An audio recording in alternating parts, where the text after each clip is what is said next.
Good evening, and thank you for viewing the March 2nd meeting of the Arcata City Council. The City Council meeting is being held as a hybrid meeting with both in-person attendance and teleconference access via Zoom. If you would like to, please join us for the flag salute.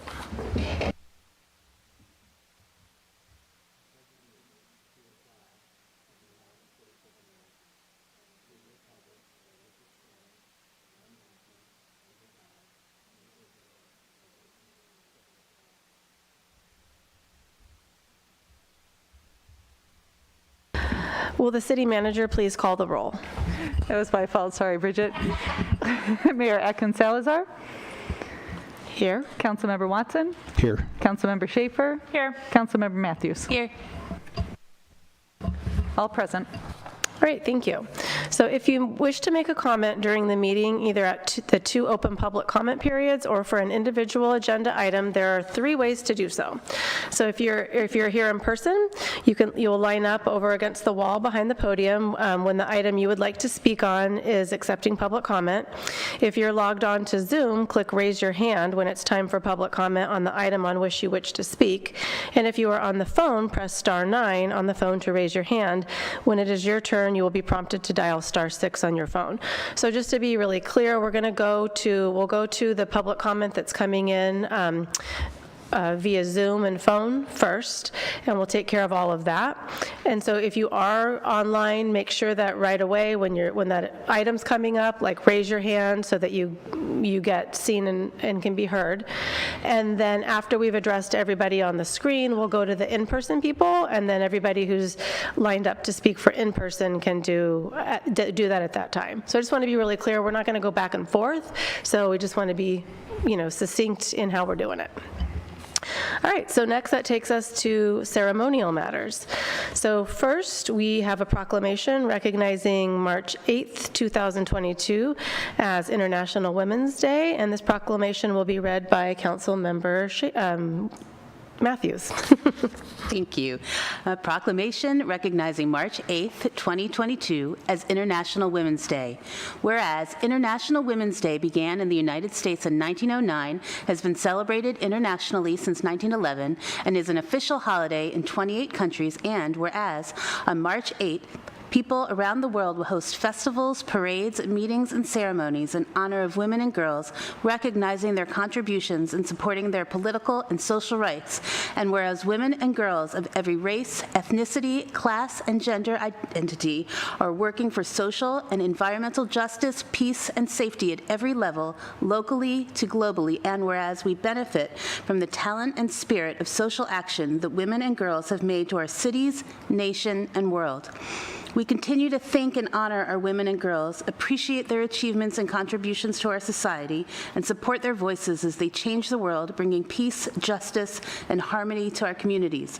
Now, therefore, be it proclaimed that the City Council of the City of Arcata hereby recognizes March 8th, 2022 as International Women's Day, and encourages all community members to observe this day by participating in local events and working to create a more inclusive world where all genders are able to live to their fullest potentials, free from discrimination, oppression, and violence.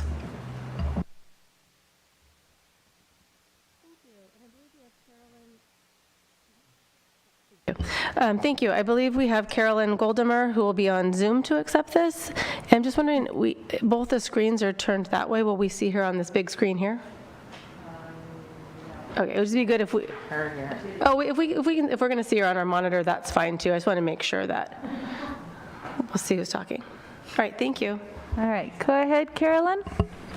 Can you hear me? We can. Okay, and I just a little white face on the screen. Maybe it looks different to you.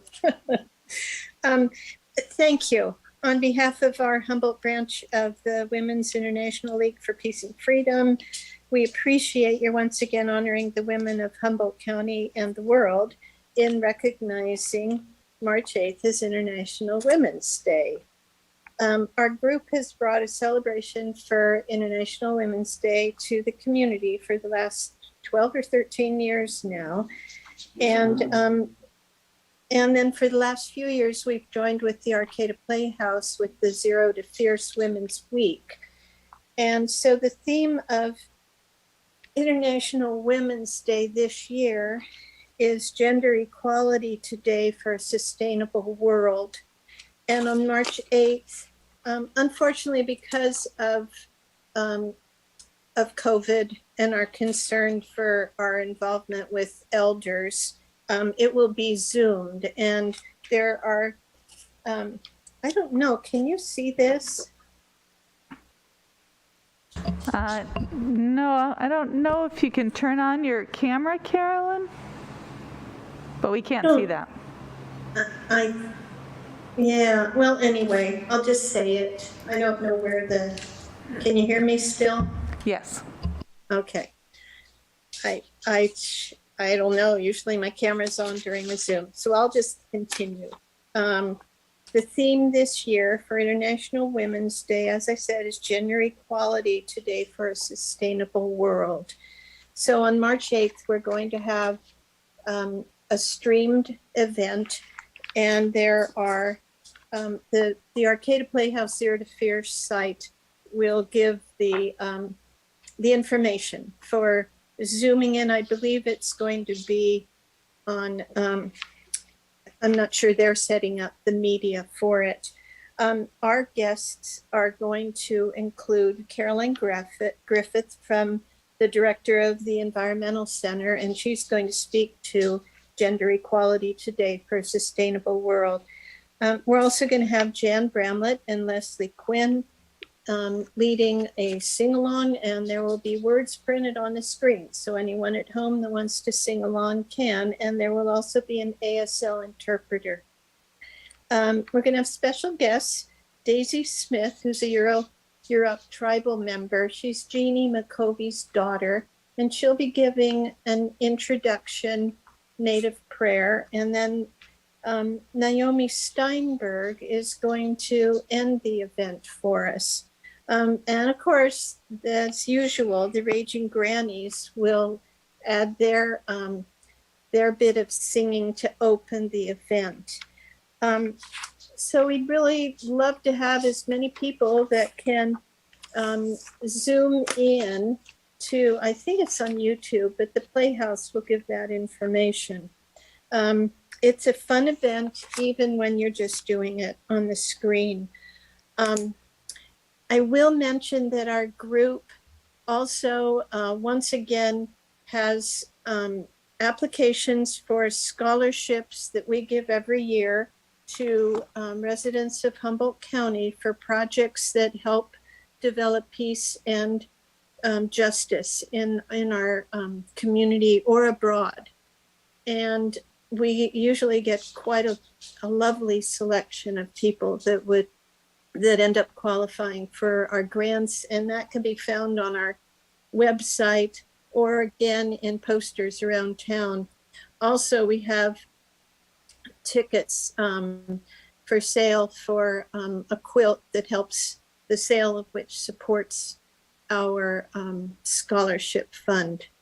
So we really hope that people will be able to attend, and we thank you once again for honoring all of the women with this proclamation. Thank you.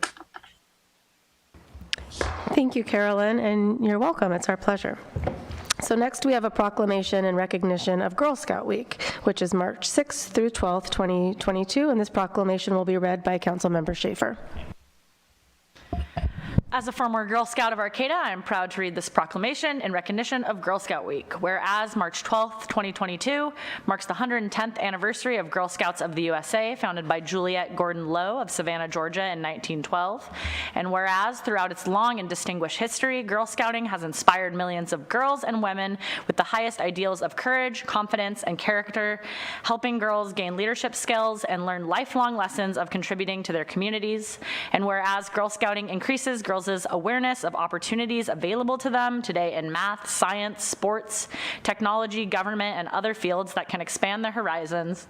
And whereas this year, more than 2.5 million Girl Scouts nationwide, of which 28,000 of these Girl Scouts are of Northern California, celebrate 110 years of this American tradition, they look to the 50 million women who are former Girl Scouts as living proof of their impact of this amazing movement. 71% of female senators in U.S. Congress, 53% of of female House of Representatives, as well as 3 former female secretaries of state, nearly all female astronauts, and numerous successful businesswomen, such as Sheryl Sandberg and Melinda Gates, have all been Girl Scouts. Now, therefore, be it proclaimed that the City Council of the City of Arcata hereby designates the week of March 6th through 12th, 2022 as Girl Scout Week and applauds Girl Scouting's commitment to developing the leadership skills of America's girls, dated March 2nd, 2022, and signed by Mayor Atkins Salazar. Thank you, Councilmember Schaefer. Okay, so moving on to item number 4 is report by commission or committee. And this evening we have an annual report from the Historic Landmarks Committee, and that will be presented by the chair of that committee, Bill Rich.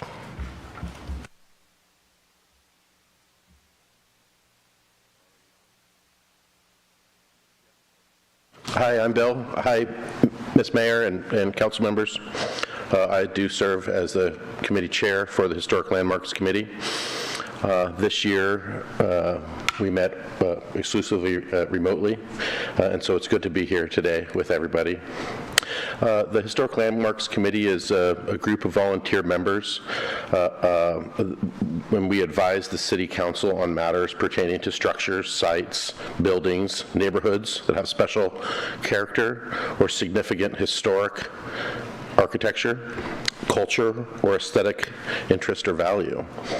Committee members also coordinate with community outreach, encourage public involvement, and provide public input, provide public education relating to historic preservation and the benefits of historic landmark designation. I think our committee is composed of really outstanding individuals. I thought I would acknowledge them today. Tim Keefe is on our committee. He's a historian and archaeologist with Caltrans and brings a real wide perspective. Jim McDonald is a professional, historic preservation professional and a realtor. She knows buildings like the best of anybody. She's really great at the built environment. Alex Stillman really needs no introduction in this town. Alex brings a really broad skill set with a lot of background knowledge and kind of that institutional knowledge of our committee and the decisions that the City Council has made over many, many years. So we really appreciate her involvement. And I think our newest member is Ron Perry. He's a principal at Arcata, the adjunct school at Arcata High, Six Rivers. Yeah, he's a principal there. He's been involved in history throughout his educational time, a history teacher at Eureka High, and puts together a really outstanding calendar. Maybe you've seen it. I'm Bill. I'm an archaeologist, anthropologist, and try to bring some of that kind of experience to the table. Our staff liaisons, Dilo and Dave, are great and keep us on track and bring really great things for us to discuss. So that's our committee. It's those people. I think you couldn't really put together a much better group of individuals to help advise the council here on historic preservation matters. This year's been, like the rest of them, rather exciting. We've talked about a few very specific projects. Old Arcata Road Improvement Project, which has been a long-going project, involved outside consultants with regards to cultural resources. Our committee was asked to help kind of approve or agree with or provide input on the decisions that the consultants made. Our committee did agree with the consultants on some of the matters regarding historical resources for that project. We've been an ongoing project that we've been talking about is the nomination of the Plaza as a historical landmark. And so we've been continuing to work on that. That's been going on for several years. As you may know, there's a draft nomination that's around, and we're working with that draft to make sure it's as strong as we can make it and what we want to make it. So we've been talking about that again. There's also the historic context statement that Suzanne Guerra wrote many years ago. Well, maybe not many, but a few years back. That has not been totally finished, and our committee has been asked asked to look at that again and continue to critique and look for ways to get that to be completed so that the city can use that as a more formal document to explain the historical context of Arcata and its development. My favorite is May. It's Historic Preservation Month. This year we did a little bit different than other years. With Dilo's suggestion, we basically came up with QR code posters that linked places to history that was already written. We tried to make it easy for ourselves and develop these QR codes that would link to documents that were already existing. So several projects that had come forward for restoration, which already had historical narratives. We just linked to those and put them on those properties, and we got a lot of good feedback for that. And some of the people who took those QR codes on their places have asked that we redo that for them. They'd like to keep them there more permanently. So that was fun, and we hope to do that again this year. Some of the individual projects we spoke about were the house at I Street, which is now gone, if you've noticed. That building was an interesting discussion. It had been determined to be a historic landmark, a National Register eligible in '05, but through some neglect and really deferred maintenance, it slipped out of that, and the owners came forward and wanted to demolish, and we spoke about that for a while, and ultimately agreed that would be an okay thing to do. We made some conditions on that, that the new building that went in would kind of complement that historic character of the neighborhood. And I was personally interested in the idea of a privy pit in the backyard, so we kind of asked them to make sure to look for that as they started to dig around. Emily's house, just up the street from here, that building has come forward several times, and we again spoke about a new addition to that building. We try to encourage the reuse and continued use of historic buildings, and so we appreciate those kinds of projects where our committee can provide some input for you. We did have one special meeting this year that was regarding the Chapman House, which was a restoration project of, of high level, and I think that the owners there did a great job, and so they had some decisions were made about that house, and we had one special meeting regarding that. Broadly, we continue to discuss about what historic preservation incentives make sense to property owners here in the city. We want to encourage respect for the historic built environment and the historical materials. For example, old wood-framed windows, many people think those are no good and would rather see a vinyl window, and we have a lot to say about that. In fact, here in the city hall, there's a display that's made to try to convey that kind of information. More recently, we've been discussing the new Gateway project. Staff has asked us to help articulate what it is about that neighborhood that's historical and what characteristics are historical in that neighborhood. We've formed a subcommittee to look specifically at which buildings would be worthy of landmark status and perhaps some designation of such, and ones that would be best to encourage owners to maintain. And so we know that's an important project for the city, and look forward to helping with David and Dilo on decisions in that area. So that's just a little bit about what we've been doing and who we are. And so I guess that's our yearly report. Thank you, Bill. Are there any questions or comments for Bill? I just want to say thank you for that presentation. It was really wonderful to listen to. I appreciate all of you and all you do. You've got a great team on that committee, so that's great. Thanks. Yeah, I don't have a question either. I just want to say thanks for coming out. And as a high school history teacher, I appreciate the work that you guys do locally for preserving our local history. And I really look forward to working with you guys on the Gateway project and hearing what feedback Historical Landmarks has on that. And just thank you for all that you do to preserve the beautiful architecture and historic character that we have here in Arcata. So thank you guys. Yeah, I also really appreciate the work that the committee does. And I just had a few questions. Would you please remind me what a windshield survey is? Windshield survey. It's a coarse, broad stroke survey intended to be quick, one that can be done at a committee at a volunteer level. Basically, drive around, look through your windshield at buildings, and try to identify buildings of historical value through a lens based on the roadside. Not specifically looking at individuals that may be associated with the building or events that may be associated. It's strictly just an architectural analysis from a street view. Great. You said provide guidance on development projects involving landmark properties. What were some of those projects? Could you ask that word? It says accomplishment number 1, provided guidance on development projects involving landmark properties. We'll provide guidance on David, maybe you want to? Yeah, I think you spoke to a few of them. The Chapman House was one. Emily's house was another. There was a demolition, which was a third. Those are the ones that are kind of jumping to mind, and I think the chair did speak to each of those in his presentation. Yeah, 1192 I Street. The Emily's house, which is just up the road here, called the Shotgun House, real long and narrow.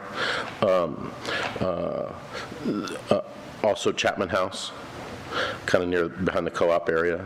Those buildings all had decisions before the city with regards to changes to those buildings. And so at some point, the decision was made on your behalf to come to our committee for some guidance on those decisions.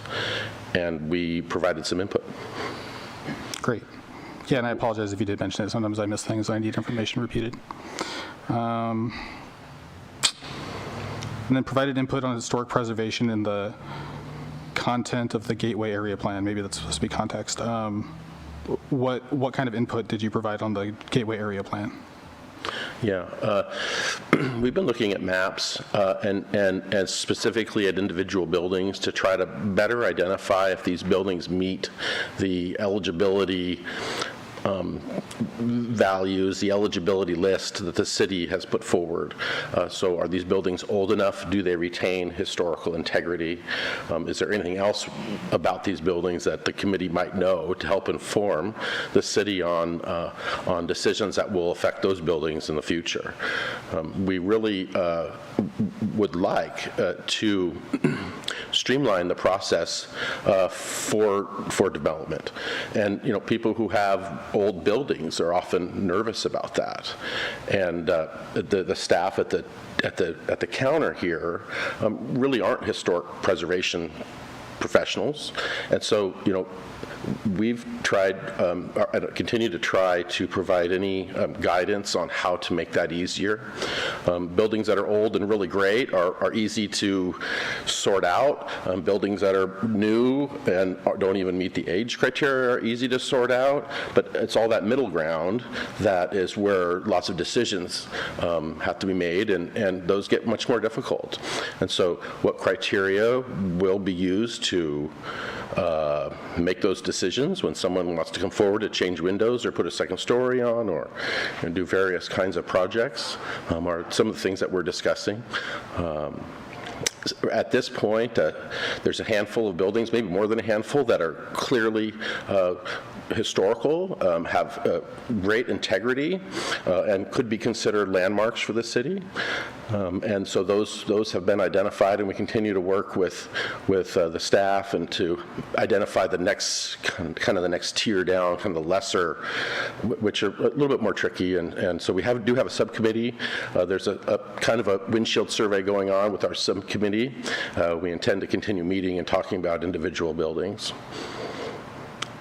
Very good, thank you. Let's see, it's a started dialogue of existing preservation incentives. What are the existing preservation incentives?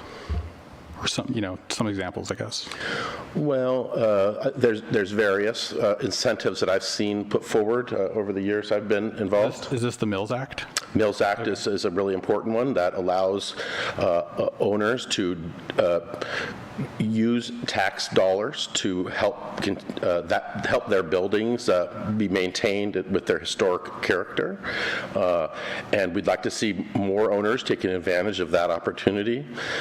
We think it provides an incentive to respect the older buildings and not change them or come in for a demolition approach. Other incentives, we've seen some parking incentives setback, perhaps. Yep. Yeah, there's some use incentives also that are included in the land use code. So they're mostly around ensuring that the historic resource can remain viable, whether it's through some adaptive reuse or through direct financial contributions through the Mills Act. And I remember when we first did the Mills Act, there weren't a lot of people taking advantage of it. Has that changed? No, it's not changed. Maybe we have one. We have a couple applications that are making their way through. There are some pretty, without getting too technical and detailed, there are some pretty narrow windows that you have to fit through in order to have the Mills Act really pencil out for you. And a lot of it has to do with how long you've owned the property and how much your tax benefit will be as a result of that. So yeah, it's not super, popular, but we do have a couple of important buildings that are going through that process right now. Great. And then it said ways to expand incentives to property owners. Or could you share some of those ideas? That was my next question. Is there anything? What can we do to encourage more people to take advantage of the Mills Act, if that's something we want? Promote it, make it more visual. Those QR codes that we put out in May to highlight those buildings that are going through projects that those owners haven't seen big challenges in many cases, and that the process here with the permitting has been favorable. I think those are the kinds of things that people can hear more of, and we think that through the QR code and all the information that can be provided easily there for the public, I think is one way to encourage that kind of involvement. I think one of the things that the council has, over the last several years really directed staff to work with the committee and to, create, more streamlined permitting with historic resources. When you have a historic resource, you're subject to a whole other set of, state and federal regulations. They're more expensive to keep up. Insurance requirements are higher. So there's a lot of disincentives sort of built naturally into the system that lead people to not want to become a historic resource or not want to be recognized as a historic resource. And so when we did the design review changes in 2016 or whenever it was, one of the outcomes of that was to start working on some more assurances or more certainty around the permitting process with historic resources. And that's where this concept of the windshield survey came up. And so we're still sort of in the middle end part of that process, I would say. Thank you. Yeah, I think that's it for my questions. Thank you very much. I really appreciate it. No, those are good questions, and thank you, Council. Our committee looks forward to helping you with these kinds of decisions, and you should look to us for that help. That's what we are here for and what we want to do. So, thank you. Thank you, Bill. We appreciate it. Do we have any members of the public do we have anybody online that is wanting to comment on this item? If there's anybody here that's wanting to, you can go ahead and line up, and we'll go to the online first. Yep, we have one call-in user. I think they put their hand down and brought it back up. Go ahead, call-in user 1 on the Historic Landmarks Committee report. Hello, can you hear me? This is Kent Sawatsky. I'm verifying you can hear me. Is that a yes or no? Sorry. Anyway, I'll go ahead and speak as if you can. Yeah, go ahead. I did wish to make comment on this. I appreciate being able to make comment on there.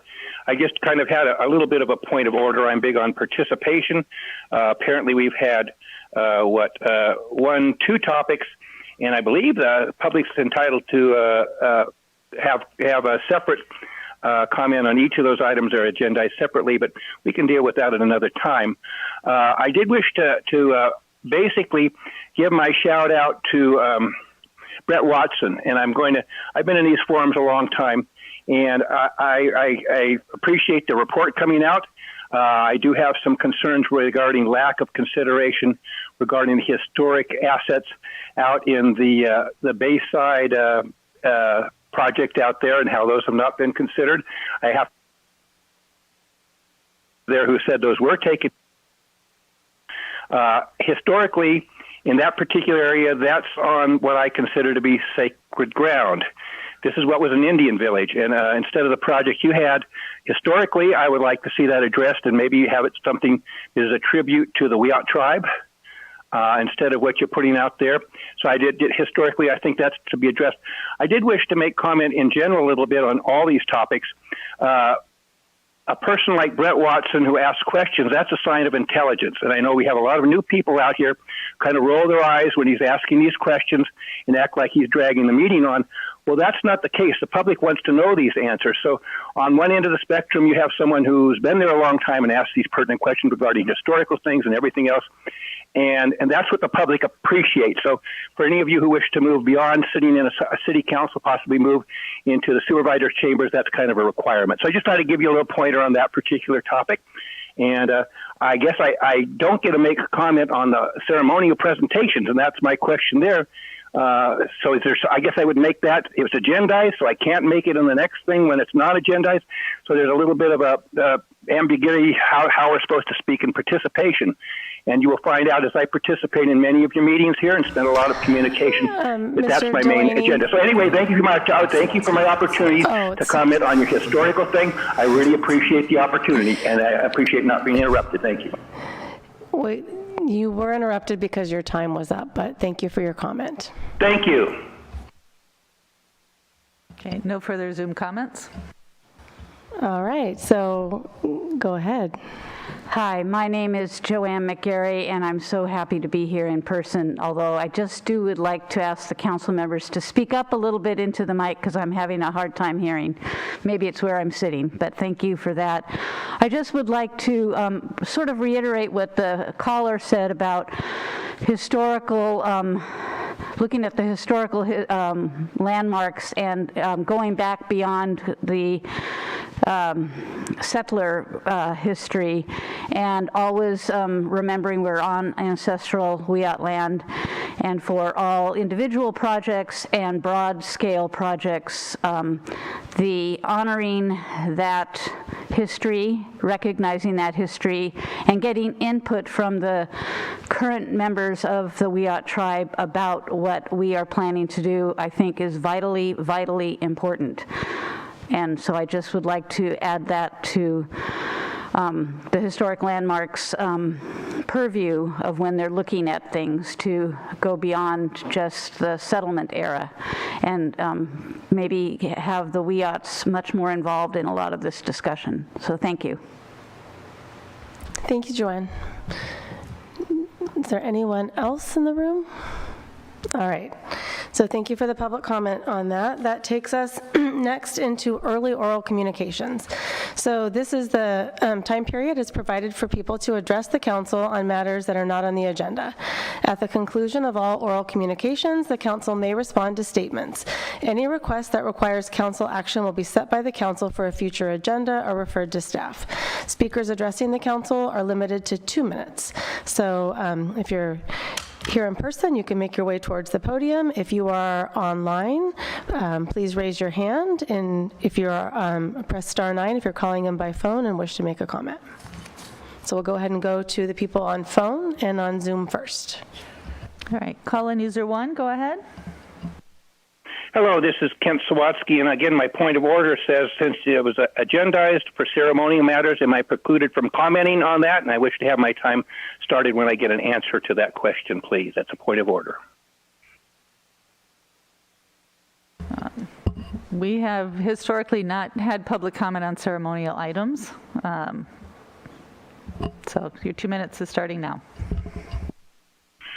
Thank you. So I will make comment on ceremonial items since I'm not precluded from doing that. I strongly supported the equality of genders. I've always been a person who supports that in a great amount of things. And I know there probably won't be a thing equally to have a men's and boys' day, but I think everybody should be treated the same. You're going to find that coming from me on an ongoing basis. So I really appreciate that. I appreciate the wonderful work that both the Girl Scouts do and the Boy Scouts do also as far as equality goes. And I know you do have Boy Scouts things saluted there, so they do get equal opportunity. Our world in which we live kind of makes it necessary for all of us, gender or whatever, to be blind to that. And I really hope that this board, when they're considering appointments and things like that, take that into effect. I always like to see a balanced council, whether it be race or gender or anything like that. So that's my comment on that particular item. Regarding the Jacoby Crick Gateway project, again, I started speaking on that a little bit ago. I have concern because it appears that Arcata is pulling a coastal permit. I was brought a copy of that today where I thought that was going to go through the county. That's on an agenda item for tomorrow. So maybe sometime your staff can address, or maybe you want to hear that they're applying for apparently a separate coastal permit. And you're going to have to deal with two different coastal permits, I guess, since you're in multiple jurisdictions. We will get input on the part that's within the county regarding the Jacoby Gateway project. And again, I will reiterate, we really would like to see that be a tribute to the Wiyot tribe and not just a roundabout. You can do what you want within your own jurisdiction. But for those of us who have land and have things out in that area, we'd like to have control over what we have. And so thank you for my opportunity to speak on this particular topic. You are welcome. Our next speaker is Chris. Go ahead, Chris. Hello, can you hear me fine? We can. Okay, great. Just a couple things. First, I want to really send kudos from last night's meeting for the council members that made statements and, added elements to your future goals coming up. And I thought that meeting went real well and was very productive. I want to bring up the recusal issue going on with Mayor Stacy and hoping that gets resolved. I mean, most folks I talk to are hopeful she'll be able to engage and fully participate. But the one issue that, has me thinking is that with the election coming in June, that other folks that want to possibly run or are going to run for office may have to deal with a similar process, with this recusal thing. So I'm just hoping we can get that resolved so that we don't end up with a new person coming on board that ends up in the same ballpark there. And anyway, I'm hopeful that does get resolved and Stacy can fully engage, and would help smooth things out for the rest of this year with all of what's going on. But anyway, that's my comment, and thanks for all your good work, all of you, and take care. Thank you, Chris, and I will respond to that. I too hope that I can participate. That's why we went out of our way to go to the FPPC for that official ruling, and so we're waiting on them. But I'm very high hopes that we will get that back within a couple weeks. I'm hoping, and well before the election, so that will help inform people. Once I get that answer, we can definitely use that to help other people kind of gauge where they'll be able to participate or not. So we're all on the same page. Okay, there's no additional early Zoom comments. All right, so we will go with people here in person. Hi again. Now I'm kind of calling myself McGreta at this point because I'm so inspired by Greta Thunberg, and locally I am very interested in channeling her energy and thoughts in approaching the leaders of our community in declaring or redeclaring a climate emergency. I went back before I came to the meeting to the climate mobilization website page and saw how Arcata, along with Happy Camp and Bend, Oregon, and some other areas nearby had declared climate emergencies before the pandemic emergency. But the resolution I reread, and I encourage all our city staff and city council members to take a look at that resolution. And in light of the IPCC report on Monday that shows us in dire straits, and the email I sent to you late last night, I hope most of you saw that and are motivated to join me in wanting to do something quickly, urgently, to make it a Build Back Better Arcata in terms of the climate issue. I know some people are working on things to call attention to our Mother Earth by considering some sort of legal election or vote on putting the Earth flag at the top of the flagpoles in the City Council. I would like to propose that we not waste a lot of time and we just do it without needing to have it go to a vote of the citizenry. I think this Earth flag we have here behind the dais would be beneficial to have here behind my podium as the public comment is heard, so that we're constantly reminded that we are species on Mother Earth. And I just thank you for having us back in person. Thank you. We are glad to be back in person as well. Thank you, Joanne. Okay, so that wraps up oral communications, and so that'll take us to the consent calendar. All matters on the consent calendar are considered to be routine by the City Council and are enacted in one motion. There is no separate discussion of any of these items. If discussion is required, that item is removed from the consent calendar and considered separately. At the end of the reading of the consent calendar, council members or members of the public can request that an item be removed for separate discussion. So we have A, approve the minutes of the City Council meeting of February 9th, 2022. B, approve the minutes of the City Council meeting of February 16th, 2022. C, biweekly report on general warrants. D, declare a continuation of the local emergency related to the coronavirus pandemic. E, adopt resolution number 212-49, incorporating a list of projects for fiscal year 2022 and 2023 to be funded by SB1, the Road Repair and Accountability Act. F, adopt resolution number 212-50, establishing the city's opposition to state ballot measure 21-0042A1, the Taxpayer Protection and Government Accountability Act. And G, approve an agreement with the state of California acting by and through the Department of Transportation for cleanup and maintenance of state highways in the city limits for fiscal year 2021 and 2022 in the amount of $24,000, and authorize city manager to execute all applicable documents. Would any council member like to remove an item from the consent calendar? Yeah, I'd like to remove items B, D, E, F, and G, please. Just, is that B, D, E, F, and G? Yes. Okay. Is there any member of the public or staff that requests an item be removed from the consent calendar? There are, let's see. Call-in user 3, did you have an item you wanted removed from the consent calendar other than B, D, E, F, or G?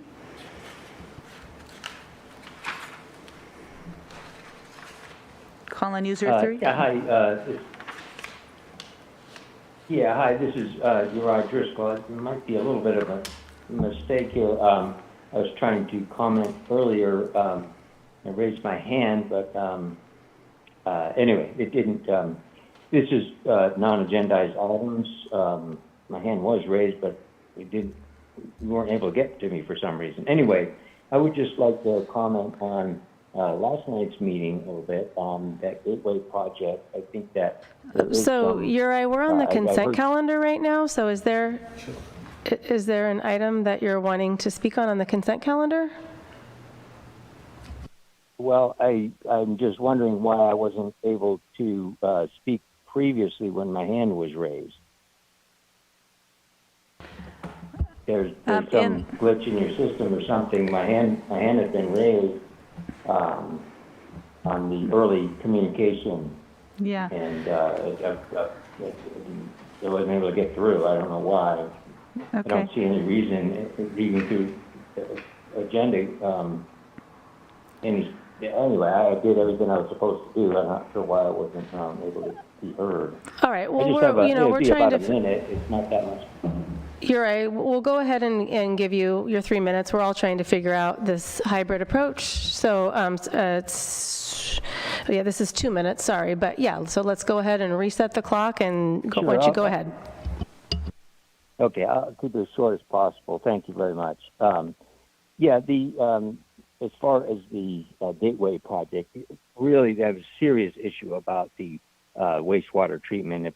That needs to be fixed before any effort and energy is put towards developing even more needs for that. Once that's done, then there can be some more development, but I just think it's a waste of the city's time. And I also like to comment on what is out there at the gateway to Arcata from Samoa. What is there, the huge amount of garbage really needs to be addressed. That is not a good look for Arcata. And as a matter of fact, it seems to be at most of the entrances to Arcata. So I would really like to see some more attention put towards cleaning up these gateways to Arcata. Thank you very much. You are welcome. Okay, so that takes us back to the consent calendar. So so far we've got items A and C still on there. Colin, user 1, did you want Kent Sawatsky again. I just with your technology, it was really fuzzy. I just wanted to make sure that and get confirmation that D and F were pulled. Is that correct? Yes. Yeah, all we've got Thank left. you. That's all I needed to. All right, all we've got left is A and C. I'll make a motion to approve items A and C from the consent calendar. I'll second that.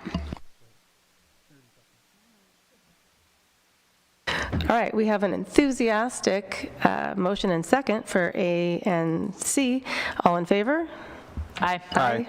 Aye. So that takes us to items pulled. Why don't you go ahead, Councilmember Watson? Yeah, I just want to start with the minutes from the February 16th meeting. From what I recall, we just had a brief discussion at the start of the meeting about whether or not to increase the public speaking time to 4 minutes, and I just thought that should be reflected in the minutes because it was something we had a conversation about and kind of made a decision about. So yeah, just requesting that amendment to the minutes for item B.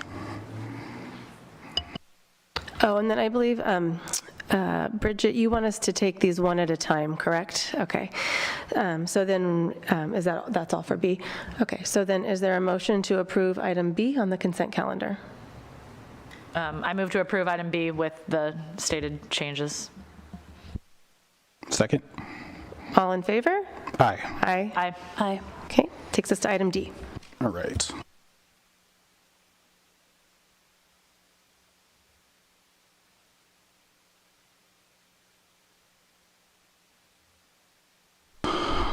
Let me see. Hold on.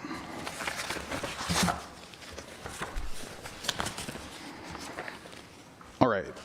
So the first thing is recommendation number 2. Find that the COVID-19 state of emergency continues to directly impact the ability of the council members to meet safely in person.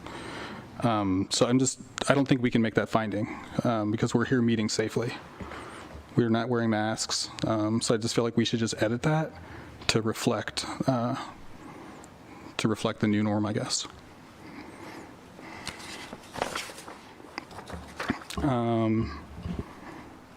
And then, yeah, I just had some general questions, just to try to get myself more up to date on everything that's been going on in the city.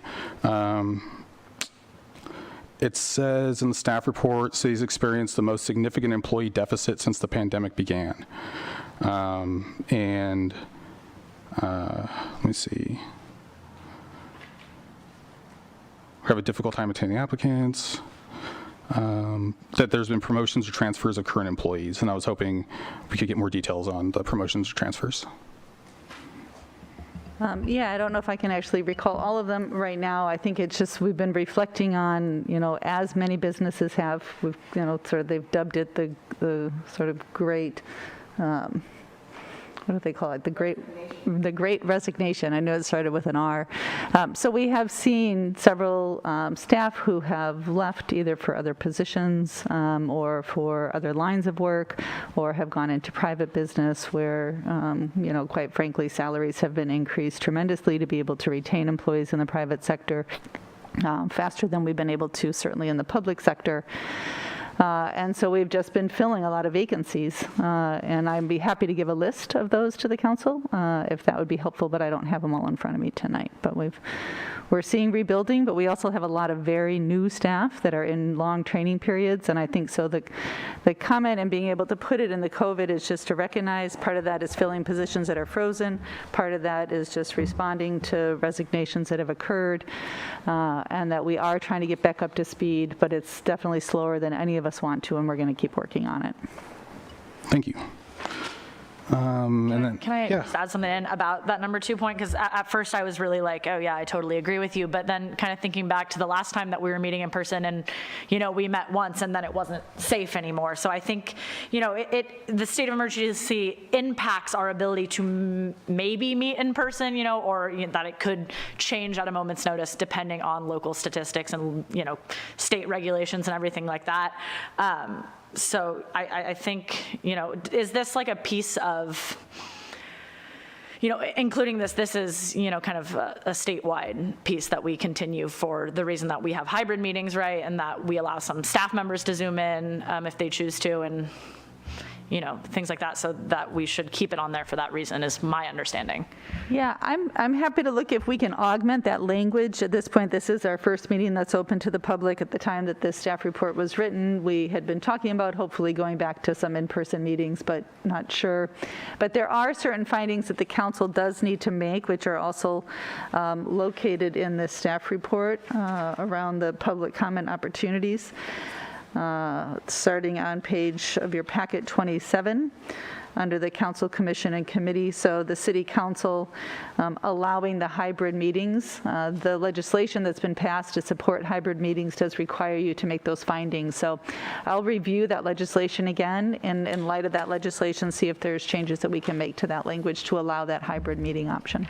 Yeah, I think it's important to leave it in, just, to make sure that we have the chance so that everybody can participate, whether they want to be here or not, or they don't feel safe being here, or for whatever reason that might be, for their personal life and for our staff as well.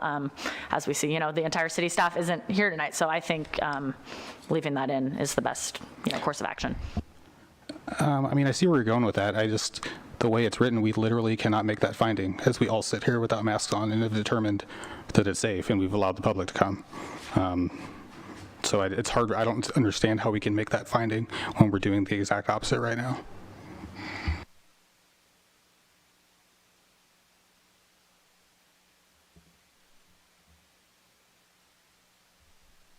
So if we change that language or take this out, then are we not allowed to have hybrid meetings anymore? I'm just wondering about the legality of that, because taking that out, if that affects that, does not seem like the right decision.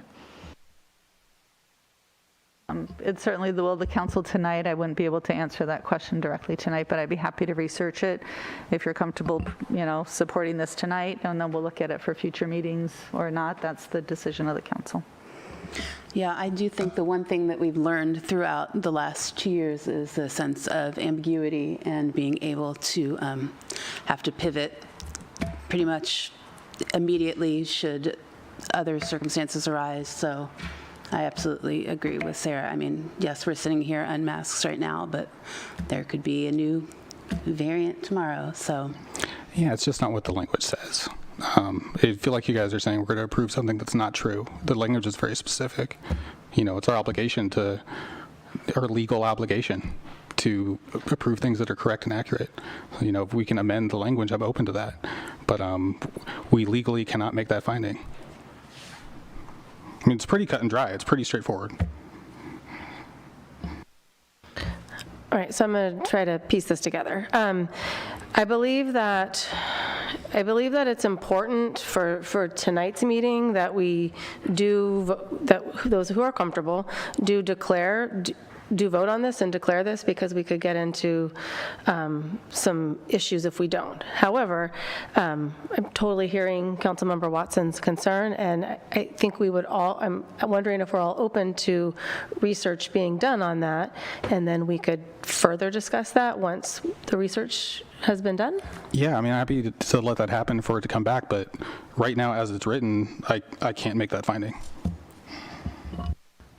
Okay, I do think that the COVID-19 directly impacts the ability of maybe the city council in general, maybe not directly us members, but the process of city council to meet safely in person. That's why there's 2 people in these council chambers, because probably a lot of people don't think it's safe to meet in person. So, you know. Plus, we are having the measures that we are distancing. I'm sitting next to an open window. I mean, there are measures. I mean, I get it. You guys, you really want to pass it. We're trying really hard to justify it. I'm just telling you how I feel. I mean, I think to say city council includes this body of people and processes, I feel like is too broad of an interpretation that I'm more than I'm comfortable with. Okay, so what I'm thinking is, since it, just by the level of discussion, it seems like 3 of us are fine to continue on with how it is and vote for it. And obviously, Councilmember Watson, if you're not comfortable with it, you should not support it. So having said that, we can have a motion and a second, and we can vote and move forward. And we do have 2 members making public comment. Oh, okay. Well, let's go to that. Thank you.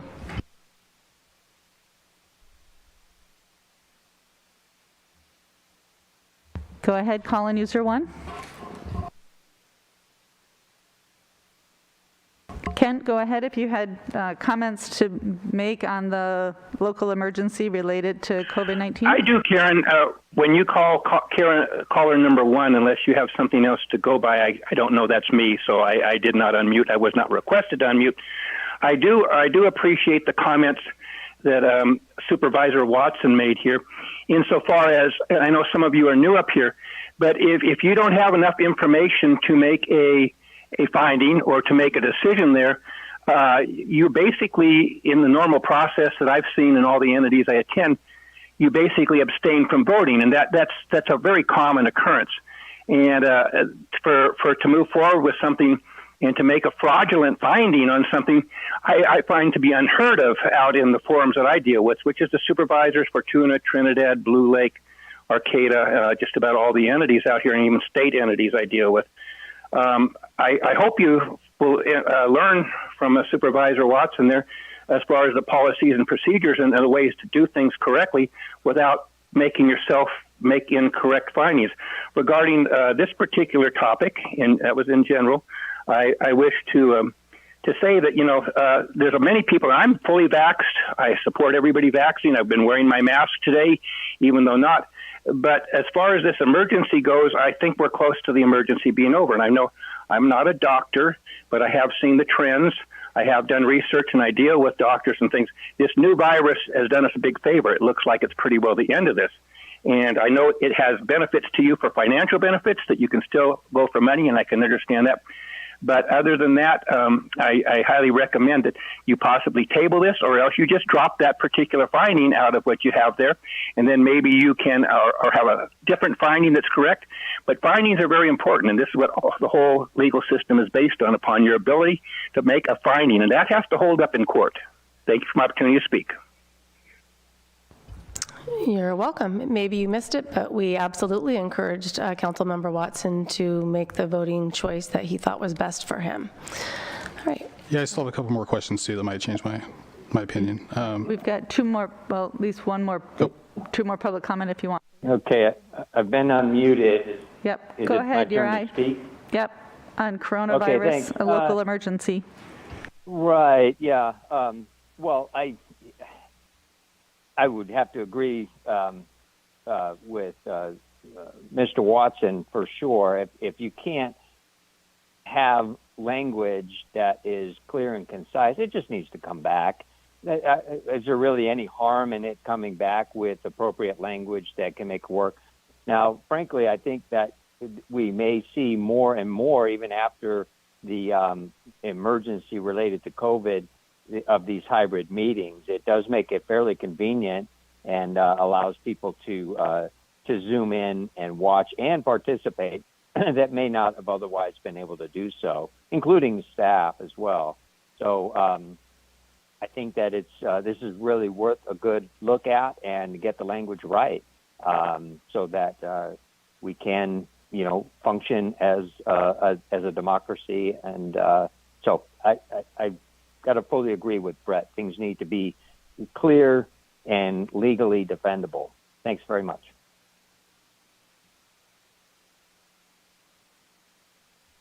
Okay, no further Zoom comment is closed on this item. Do we have any public comment from inside the room? And I don't know exactly what this finding language is right now, but I just saw the report today that a person in their 60s died here in Humboldt County from COVID, and there were 25 cases. I get tested weekly. I wear my mask. I consider myself an essential citizen and really appreciate participating in person when I can, and when it's safe. I feel safe right now. I don't know what this language you're talking about and declaring a climate, not a climate emergency, but a COVID pandemic emergency. I would really like us to not consider anything over just yet, because somebody my age died of COVID still in Humboldt County. So whatever that relates to what you guys are talking about, I like this hybrid. People can come and show up. People can stay at home and Zoom in or call in on the phone.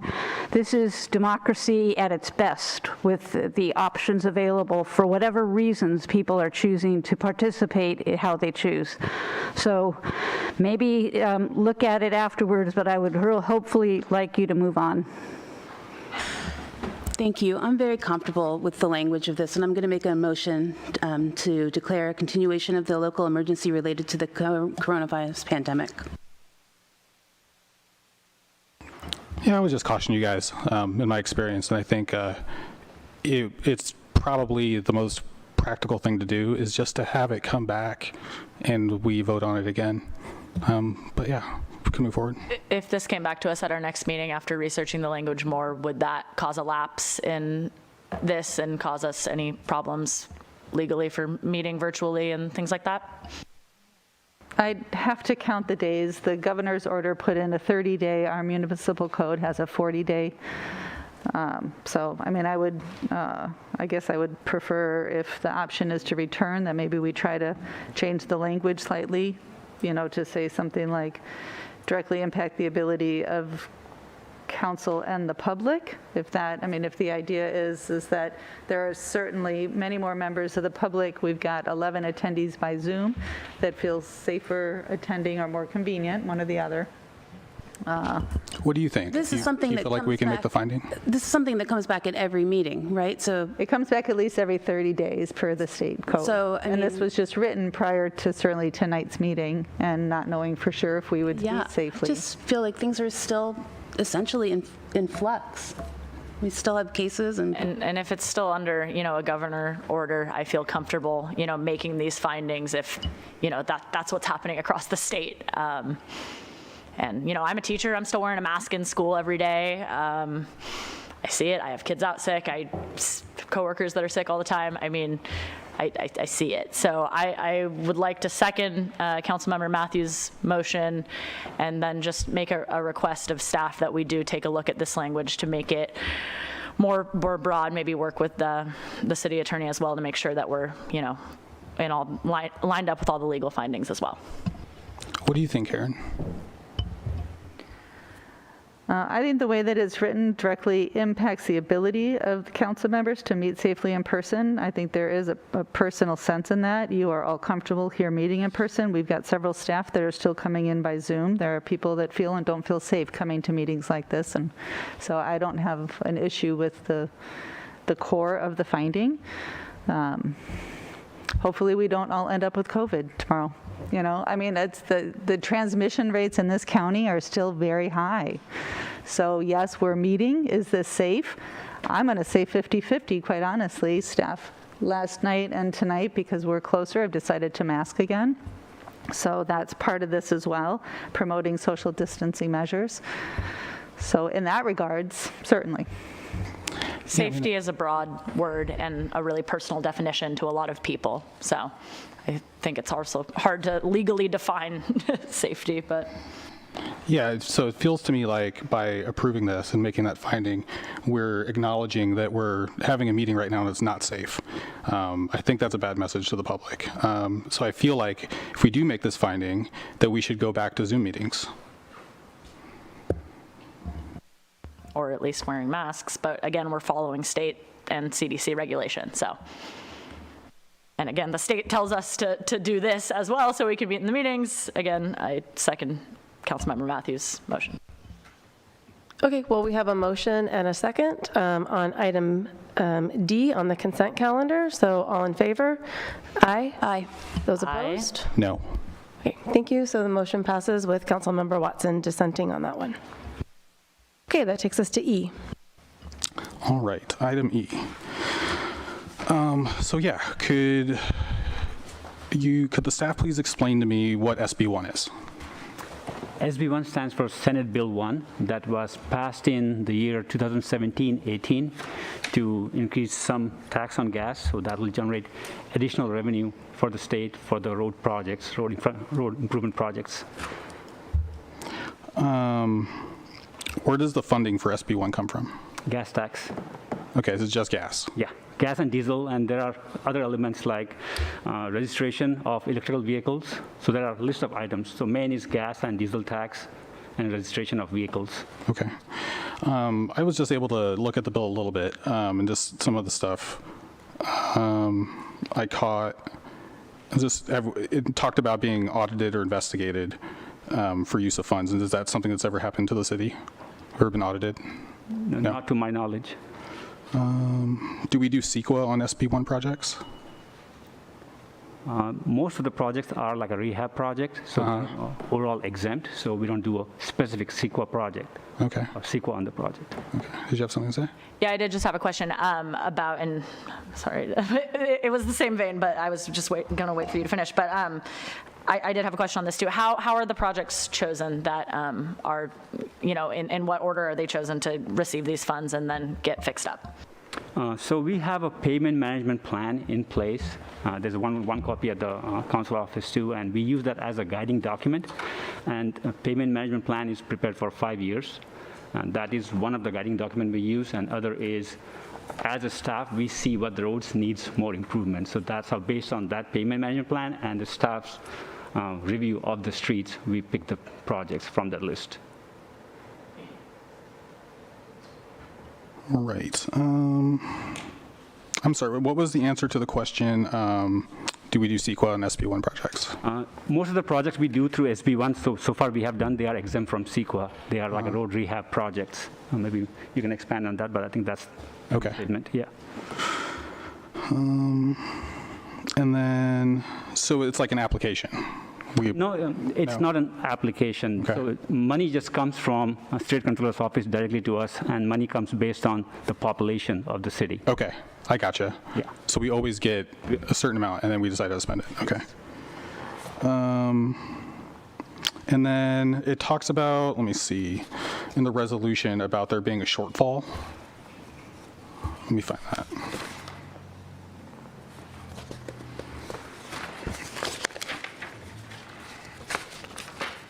While you're looking for Brett, Councilmember Watson, can I just ask, because I think that's what you're going towards, isn't there, what happens if we don't use all the money, right? Isn't that what you're kind of? No, but that's a good question. That's a good question. Right, so isn't there like, we have to use X amount of money or else there's something that happens, right? Well, I'm not sure what exactly you're asking, but yes, whatever money we get, it's not enough, so we will end up using it either way. So there's no leftover money, or there will never be a leftover money for streets. We are always short on street projects. So do you see the street conditions? Yeah, so it just talks about in the first whereas that there's a funding shortfall statewide. Yeah, I think how the Senate bill came along was most of the funding for the streets comes from major source is through gas tax. And gas tax has not been raised, I would say, since late 90s, and hence they are talking about shortfall because inflation has gone up, everything has gone up, but the gas tax has not gone up. So that's why they wanted to do that in the year 2016-17. Okay. Well, just to add in on that, there's also been a shortage because of electric vehicles that aren't, and so that's a whole consideration. There's a whole task force on trying to figure out how to reconcile those differences. As we move towards all electric, we won't be having that revenue source. My next question is, SB1 includes accountability and transparency provisions. Could you describe some of those? Well, transparency is this is transparency. We are bringing it here to the council, so it becomes a public process. The public knows what projects we are funding, what project we are working on. So that's the goal. And hence, we have to do this every year. Thanks. Show you the project, what we are doing, and then once it's completed, we have to submit a report to the state. That's what we spend our money on. And then down lower, it says, the funding will enable the city to continue essential road maintenance, rehabilitation projects, safety improvements, repairing and replacing aging bridges. Are we repairing and replacing any aging bridges with this year's money? Not this year's, okay, definitely, but this is like an overall for all the projects that we have done in the last 5 years and the future projects. So. And it says increasing access and mobility options for the traveling public. Do these projects mean any of that? Yeah, but I would say in sense, yes, all the road improvement project, and it increases the accessibility. Okay. And could you, I guess for the benefit of the public, and maybe you said this already and I missed it, just describe the pavement management system? Pavement management system, the book that we have? It just says the city used a pavement management system to develop the SB1 project. Yeah, so that's what I earlier mentioned, that we have a pavement management plan in place that's prepared every 5 years. HCOG pays for that, and not only for the city of Arcata, it pays for county and other cities. So it's done for 5 years, and we use that as a guiding document. And currently we are working on it, and hopefully before the budget is approved, we will have an updated pavement management plan for the next 5 years. Thank you.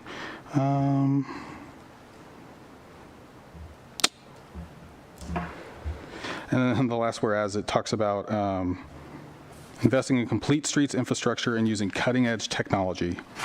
I was just wondering what the cutting-edge technology is that we use. Well, the cutting edge would be, I would say, our example of cutting edge would be trying to work together with the local cities and the county to create a larger project to get a better price. I think that's what I would say. It's one of the cutting technology, I would say. Okay. No, and that's a good point too. Like, could you just remind me how that works? Like, so some paving projects we do on our own, but then larger projects we pool with the county? Not larger project. There's only like 1 or 2 projects. I would say 1 project a year we try to do with the county and other cities like Trinidad, and Blue Lake, and Fortuna combined. Okay. All right, that's it for my questions. Thank you very much, Nesha. Do we have any other questions from council? Okay, then let's go ahead and go to public comment. All right, our first public comment, if call-in user 1 is still Kent, go ahead. Karen, thank you for the prompt. This time I was able to tell that you were asking me to speak. That helps. Yeah, I just had, your process of micro-paving, which is shared as anybody who knows, who keeps in track of what happens throughout the county, is possibly a cutting-edge technology, but it's been around for a long time, so I don't think the question was answered by Netra there. He spoke about the cutting thing of batching things together for price. I did have a question, and I'd like a yes or no answer if you could ask Netra on your staff there. It was earlier mentioned that there was no reason for CEQA on your projects because they were basically, I guess, repairs or an existing thing of that nature. So my question, yes or no, and of course a follow-up question would be, why wouldn't CEQA be required? Are any SB1 funds being used for the roundabout in the Jacoby Crick area? And if they are, then I would like to know why a full CEQA evaluation of that project wasn't done.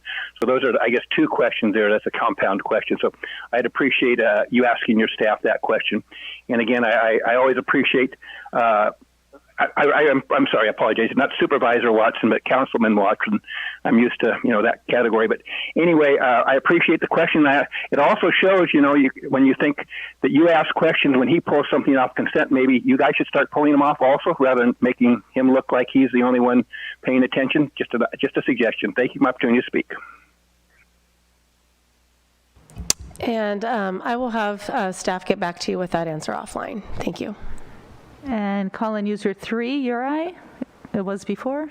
Yeah, hi there. Thank you. The Councilwoman Schaefer brought up a good point. Where or how is this? How are these projects determined? The road repair. Boy, I'd really like to have access to that list and the process of determining. If you need any recommendations, I could point out a few places. The bottom of Pickle Hill is one of them for sure. Yeah, these are all good questions. And one of the questions I had, because this is funded by gas tax, and there was a point brought up about electric vehicles, and I realize that is kind of a problem. And as vehicles get more efficient, there is less gas burn, blah blah blah. But are these funds also used for bicycle paths that obviously bicycles don't pay any into this gas tax? So, there's two questions. Where would I find this road repair list, and how can the public put input into determining priorities, and are these funds being used for bicycle pathways? Thank you very much. Thank you, Uri. I see Netra jotting down notes, so he's going to get back to you offline. So you've got two assignments, Netra. You got all that written down? Okay, thank you. Who do we have next? No more public input. And I have one more question. Sorry, I almost forgot this one. All right, are you ready for a hardball, Netra? Are you ready for a hardball question? Yeah, please do. Okay. All right. Do you give me consent? So when we were talking about the old Arcata Road roundabout project, I asked why we didn't put a speed feedback sign in, and you said because they don't work. So I'm just wondering why we're going to spend $15,000 on this one and put it in at Spear & Alliance. Well, I would say in that context, it's not working. Currently, we have a speed feedback sign there at Old Arcata Road, and we have heard from people that people are not obeying that. However, we have a case, especially on 11th Street, I would say at intersection of 11th and Q, where we put speed feedback sign, and at the Janes Road near hospital, speed feedback sign.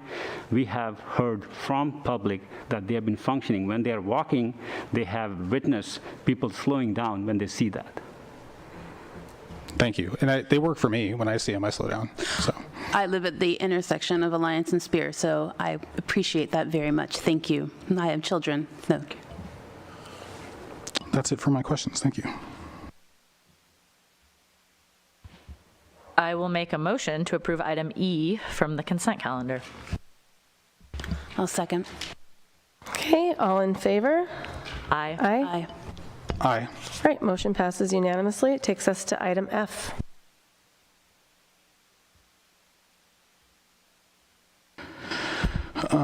I just didn't really understand this, and I was hoping the staff or council or somebody could please explain it to me better.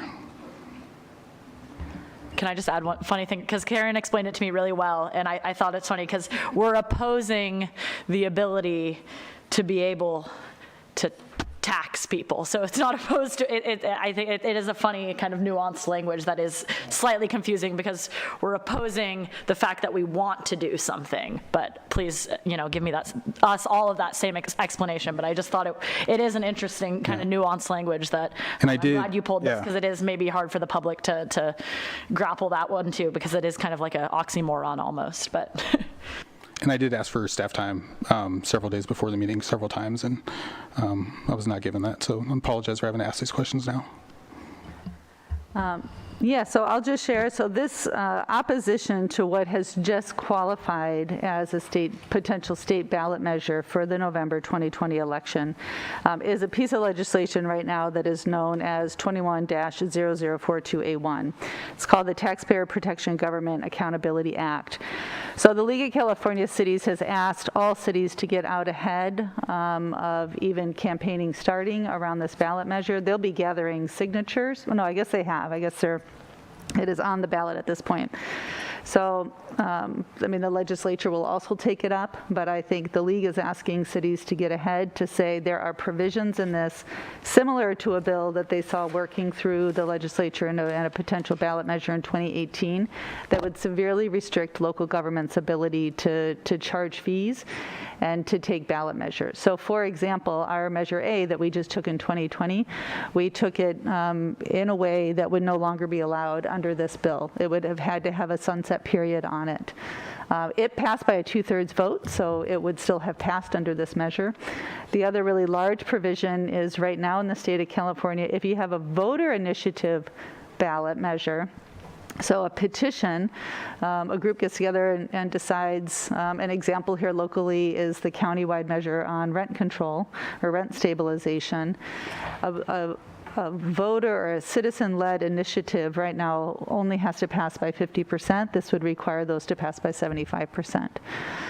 In addition, there is a lot of real kind of subtle guidance that we're starting to work through in this around how local governments can charge for rent and fees for properties. This is probably not going to affect us as much as it might affect large cities that have agricultural lands, but we do have several properties that we do lease. And so right now the analysis is that that'll start to place limits and restrictions on what city governments, state governments, county governments could charge for rent versus just being able to charge market rent on some of those. Even things such as our recreation facilities, our sports fields that may not have other.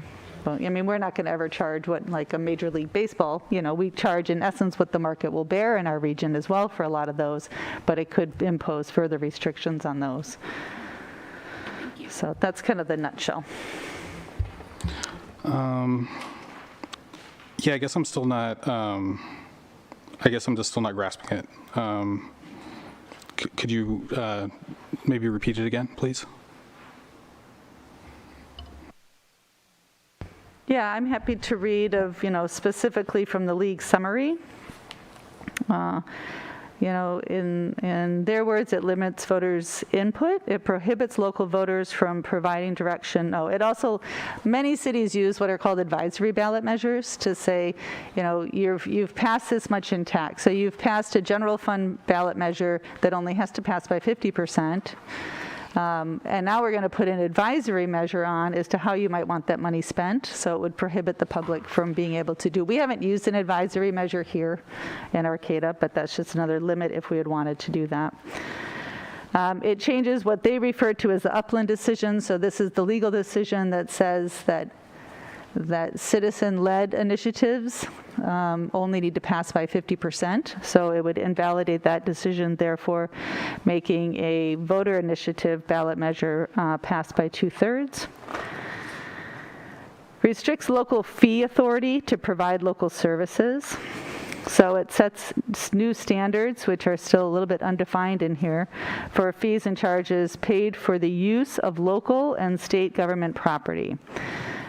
So it could restrict, in the big sense around the state, how much oil companies pay, utilities companies pay for access to right-of-ways, gas companies, railroads, garbage, franchise fees. That could affect our franchise fees here in Arcata, what cable companies pay to be on public right-of-ways. And basically what large utilities and other corporations pay for the use of local public property. For the rental or the sale of local government properties must be reasonable, which must be proved by clear and convincing evidence. So if that's just an appraisal, we don't know yet. A lot of that's just undefined. So without further definition, the league is saying we don't support this. It says, number 3 says, requires votal approval to expand existing taxes. Yeah, I can give you a simple example of that. Our local utility users tax that we talked about last night, if we wanted to expand that to, well, we did at one point expand that to cell phone technology. A new technology came out. It would require that to go back for a vote. And we're not doing a lot of annexations, so I don't want to send out any wrong messages, but if we annexed in a small piece of property, we would have to take it back out for a vote to levy it on those annexation properties. So any changes around those, right now, the way this is written would also require additional voter initiative, a voter approval again, if that helps. Thank you, it does. And then, who wrote this resolution? Was this something we just got from the league? This was from the league, yes.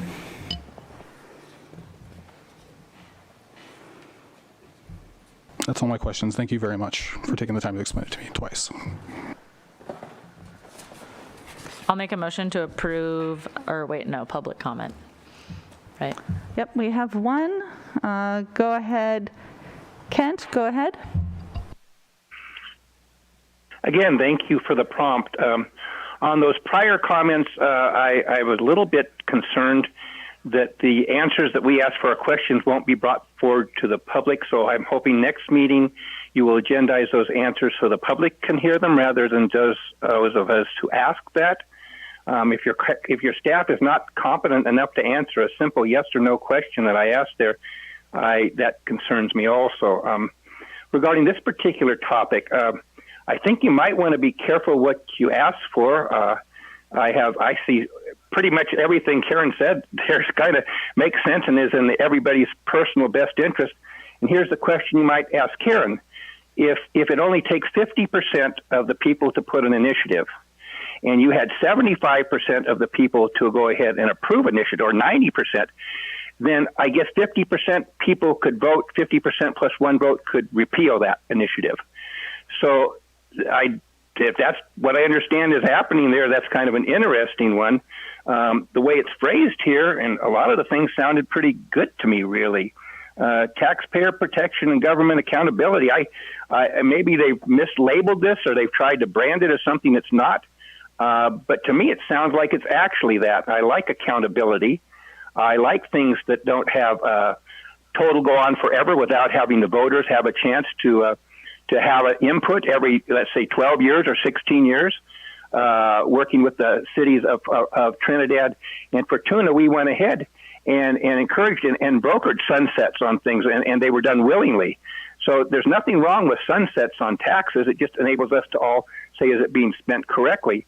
Same as we're talking about a gas tax. It's not being spent correctly, possibly because the electric cars aren't being taxed. I don't see what's wrong with readdressing things on a regular basis. And I don't know why the public should have a problem with that. So thanks for the opportunity to speak.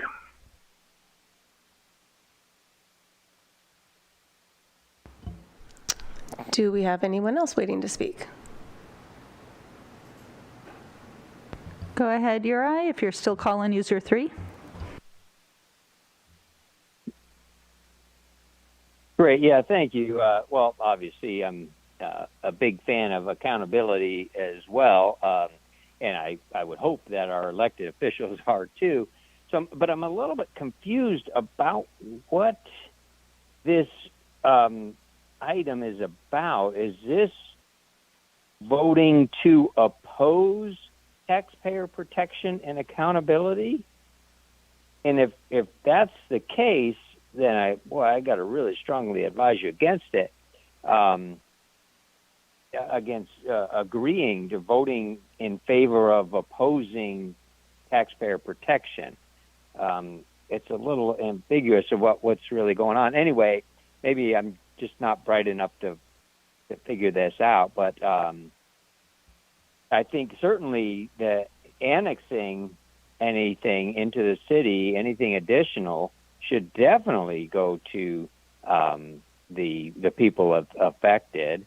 And, if you're imposing a tax, I must agree with the previous caller that a sunset is really a good thing. That's a way to bring it back to the public show that you're being responsible with your constituents, your voters' money. I think that's really imperative. And if it looks good, it builds confidence in what the decisions you guys are making. So I think accountability, transparency, and sunset clauses in these taxes is really a good thing. I think it can work in everyone's benefit and improve our way of life here. Thank you very much. Thank you. Do we have any other comments? Go ahead, Sherry or Ed. Hi. I agree with the city of Arcata joining the League of Cities in opposing this ballot measure because it sounds like it's taking away local government ability to raise funds, and it's also taking away voters' ability to pass initiatives. Thank you. Thank you. And do we have anyone else? No more public comment. Okay, so before we go to the vote, I will just say that, as I'm sure many of you know, sometimes the way things are labeled isn't reflective of the true spirit of what's in there, and I think that's the problem with this. Yes, a Taxpayer Protection and Government Accountability Act, that sounds good to pretty much all of us, but when you get to the meat of it, it's problematic, and so that's why the league is asking cities to oppose it. Doesn't mean all cities will, but that's the recommendation. Is there a motion? I'll make a motion to approve item F. I'll second. All right, all in favor? Aye. Aye. Aye. And I just want to say before I don't want to get bogged down in the back and forth, so it has been the practice, at least in the short term that I've been here, that we haven't, we take public comment and we don't do a back and forth dialogue with answering on the spot and going with that. I was trying to be a little generous in nature, and that's coming back to bite me, so we're going to go back to that. So I absolutely appreciate your comments, but we won't be responding. So nature, I would not respond to those because we don't want to, we wouldn't want to violate anything. So go back to our normal procedures. So thank you for your comments. All right, takes us to item G.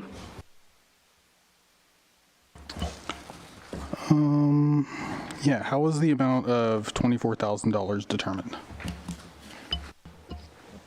I think that's what they had, Caltrans. So Caltrans contacted us. They had some money left that we could spend before June 30 of this year for the beautification purposes. So that's how we did some research and talked to some contractors and got some price, but that's what the money they had. We may not be able to spend all of it, but we'll be spending less than that, a bit less.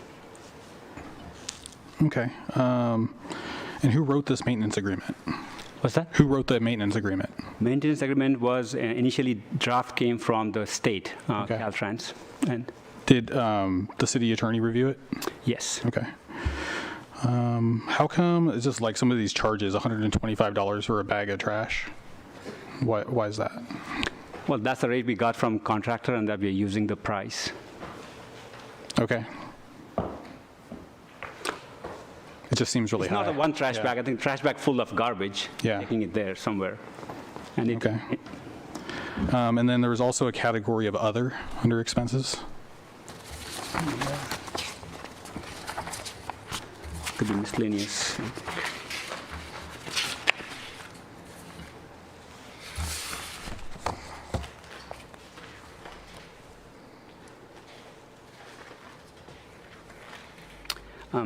I do not have an attachment that came from the contractor, but that other included. I think that there were some miscellaneous items that they listed, and I didn't put it here. Okay. I could get back to you on that one. Okay. Yeah, that's all I got. Thanks. Questions from council? All right, let's go to the public. I see no public comment on this item. Let's pause for a minute just to be sure. Okay, last call for Zoom public comment on item G, agreement with Caltrans. All right, anyone in the room wanting to comment on item G? All right, so let's go ahead and see if we've got a motion. I will make a motion to approve item G from the consent calendar. I'll second that. Okay, all in favor? Aye. Aye. Motion passes unanimously.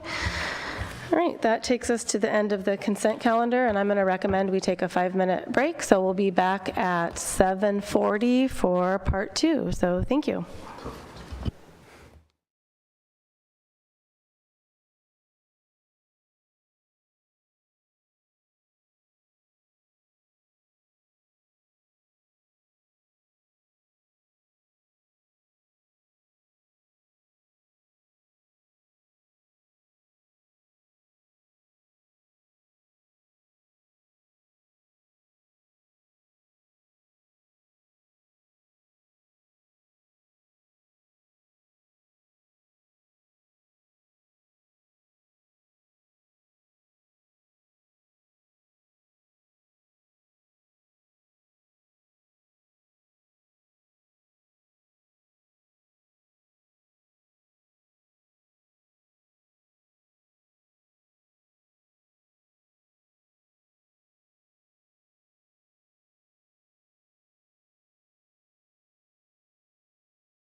Okay, welcome back from that brief recess. So now we're moving on to new business.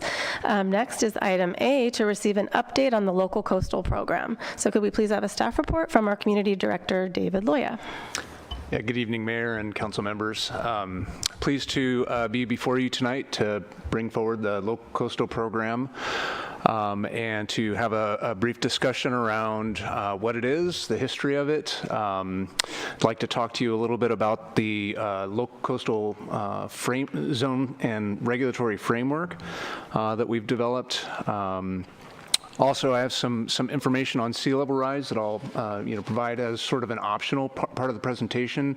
I understand a lot of this, the direction was developed before the majority of the council was present, and so I have that information as well. It's not a thorough or very robust discussion. I can certainly bring that back if you're interested, but it kind of gives a high-level overview as to how we landed on sea level rise policy. And then I just have a couple of brief comments on the document itself. So I will jump in. Got the presentation here. This is our beautiful town looking out towards the bay. Okay, so just starting with a super high-level overview, what is the local coastal program, or I may slip and call it an LCP? So the local coastal program consists of two primary components. There's the coastal land use element, which is equivalent to a general plan element. And then there's the coastal zoning ordinance, the more detailed standards and measures that are required to implement that policy. This is going to be a theme as we go through the updates to the general plan, the gateway area plan, and a lot of the work that we'll be doing this year. You'll see this over and over again, where you have a policy document and then you have the document that implements it. I'll pause just for a moment here to reflect on, some people have looked at the gateway plan and they said, hey, there's not a lot of detail in there. Where's all the detail? Similarly, you're going to look through this local coastal element and you're not going to see a lot of the detail of how this thing would be implemented, what the impacts would be of implementing it, what the the detail around what development will look like, because that'll be reserved for the coastal zoning ordinance. So we have the policies and standards, and those two things, the local coastal element and the coastal zoning ordinance, constitute the local coastal program.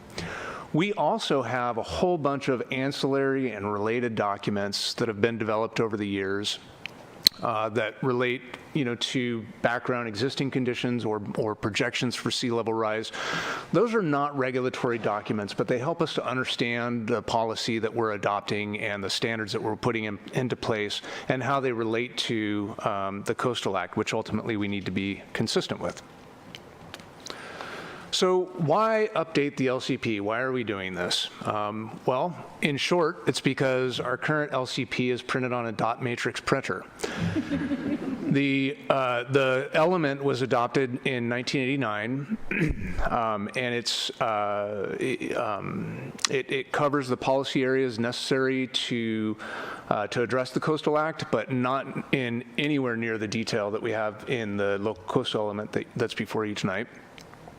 And then the zoning was adopted in 1994. There have been amendments since then, but we basically have a completely separate zoning ordinance that overlaps and conflicts with, in some ways, the land use code, which was adopted more recently. And we'll talk a little bit about that history, why we have these two documents. But in effect, the reason we want to do this update is because our current local coastal program is very out of date. So why haven't we already done so? If this document is, dates back to, when I graduated from high school, why haven't we amended it yet? Well, I'll say that we have tried. So in 2000, we adopted the city's General Plan 2020. General Plan 2020, if you look through your copy of it, you'll see several of the policies have a little wave symbol, and there's a discussion at the beginning of the document about how these wave symbols are intended to reflect the policies that are intended to apply in the coastal zone. And we developed that document and adopted it in 2000 with the intent of turning around and getting it certified as the local coastal element. When we completed that document and turned to the state and said, okay, we were ready to, to get this piece adopted, Coastal Act says we can adopt these separately. So we're going to have our land use plan or local coastal element adopted first. They said, well, why don't you wait until you get the zoning together? You know, we know you're getting ready to do a zoning ordinance on this, so why don't you wait? So we said, okay, we'll wait. In 2008, we adopted the Land Use Code. The Land Use Code was a zoning ordinance that was intended to be the companion ordinance to the local coastal element that's contained in the general plan. And those two documents were intended to be both the implementation and the policy documents necessary to implement the Coastal Act and the coastal zone. We worked with our local office on that document from around 2008. It was 2009-ish is when we really started working in earnest with them until 2012, when we submitted an application for them to certify those documents. So in 2000 we were ready. They said, no, wait until you get your land use code together. So we waited until we got our land use code together. After years of working with the Coastal Commission staff, we had a document that we were ready to submit, two documents at once in 2012. In 2012, I think it was closer to 2013, the Coastal Commission did a tentative certification, a conditional certification, if you will, of our local coastal zoning, our local coastal program, rather. They said, we will certify this document if you make changes X, Y, and Z. At the time, those changes X, Y, and Z constituted several hundred pages of changes to the documents that we had submitted. Several hundred pages of changes to the documents that we had already worked for several years with the coastal staff to develop. And we hadn't had time to review it. And by the time we got back and asked the council, you know, do you want to move forward with these changes to try and get a certified coastal document? And after we had time to review and digest them, staff's recommendation at that time was that we do not make those changes and that we pivot and try and work on, you know, another tactic. The council supported that recommendation and ultimately said, yes, let's not make these changes and let's work to improve the process with the Coastal Commission. Around 2013, 2014, we restarted the update. This was triggered in part by conversations that we and several other coastal cities had with the state, other coastal jurisdictions, counties as well, about the process of trying to go through a local coastal program update. There were several several jurisdictions throughout the state that were attempting major revisions, major updates at around the same time, the 2012 period, and we all had similar experiences. And so there was kind of a shakeup in the leadership team at the Coastal Commission. There were some changes in process that came down. The new ED did a tour of coastal towns and tried to extend an olive branch and said, hey, we really want to work better. We're going to change the way we do business.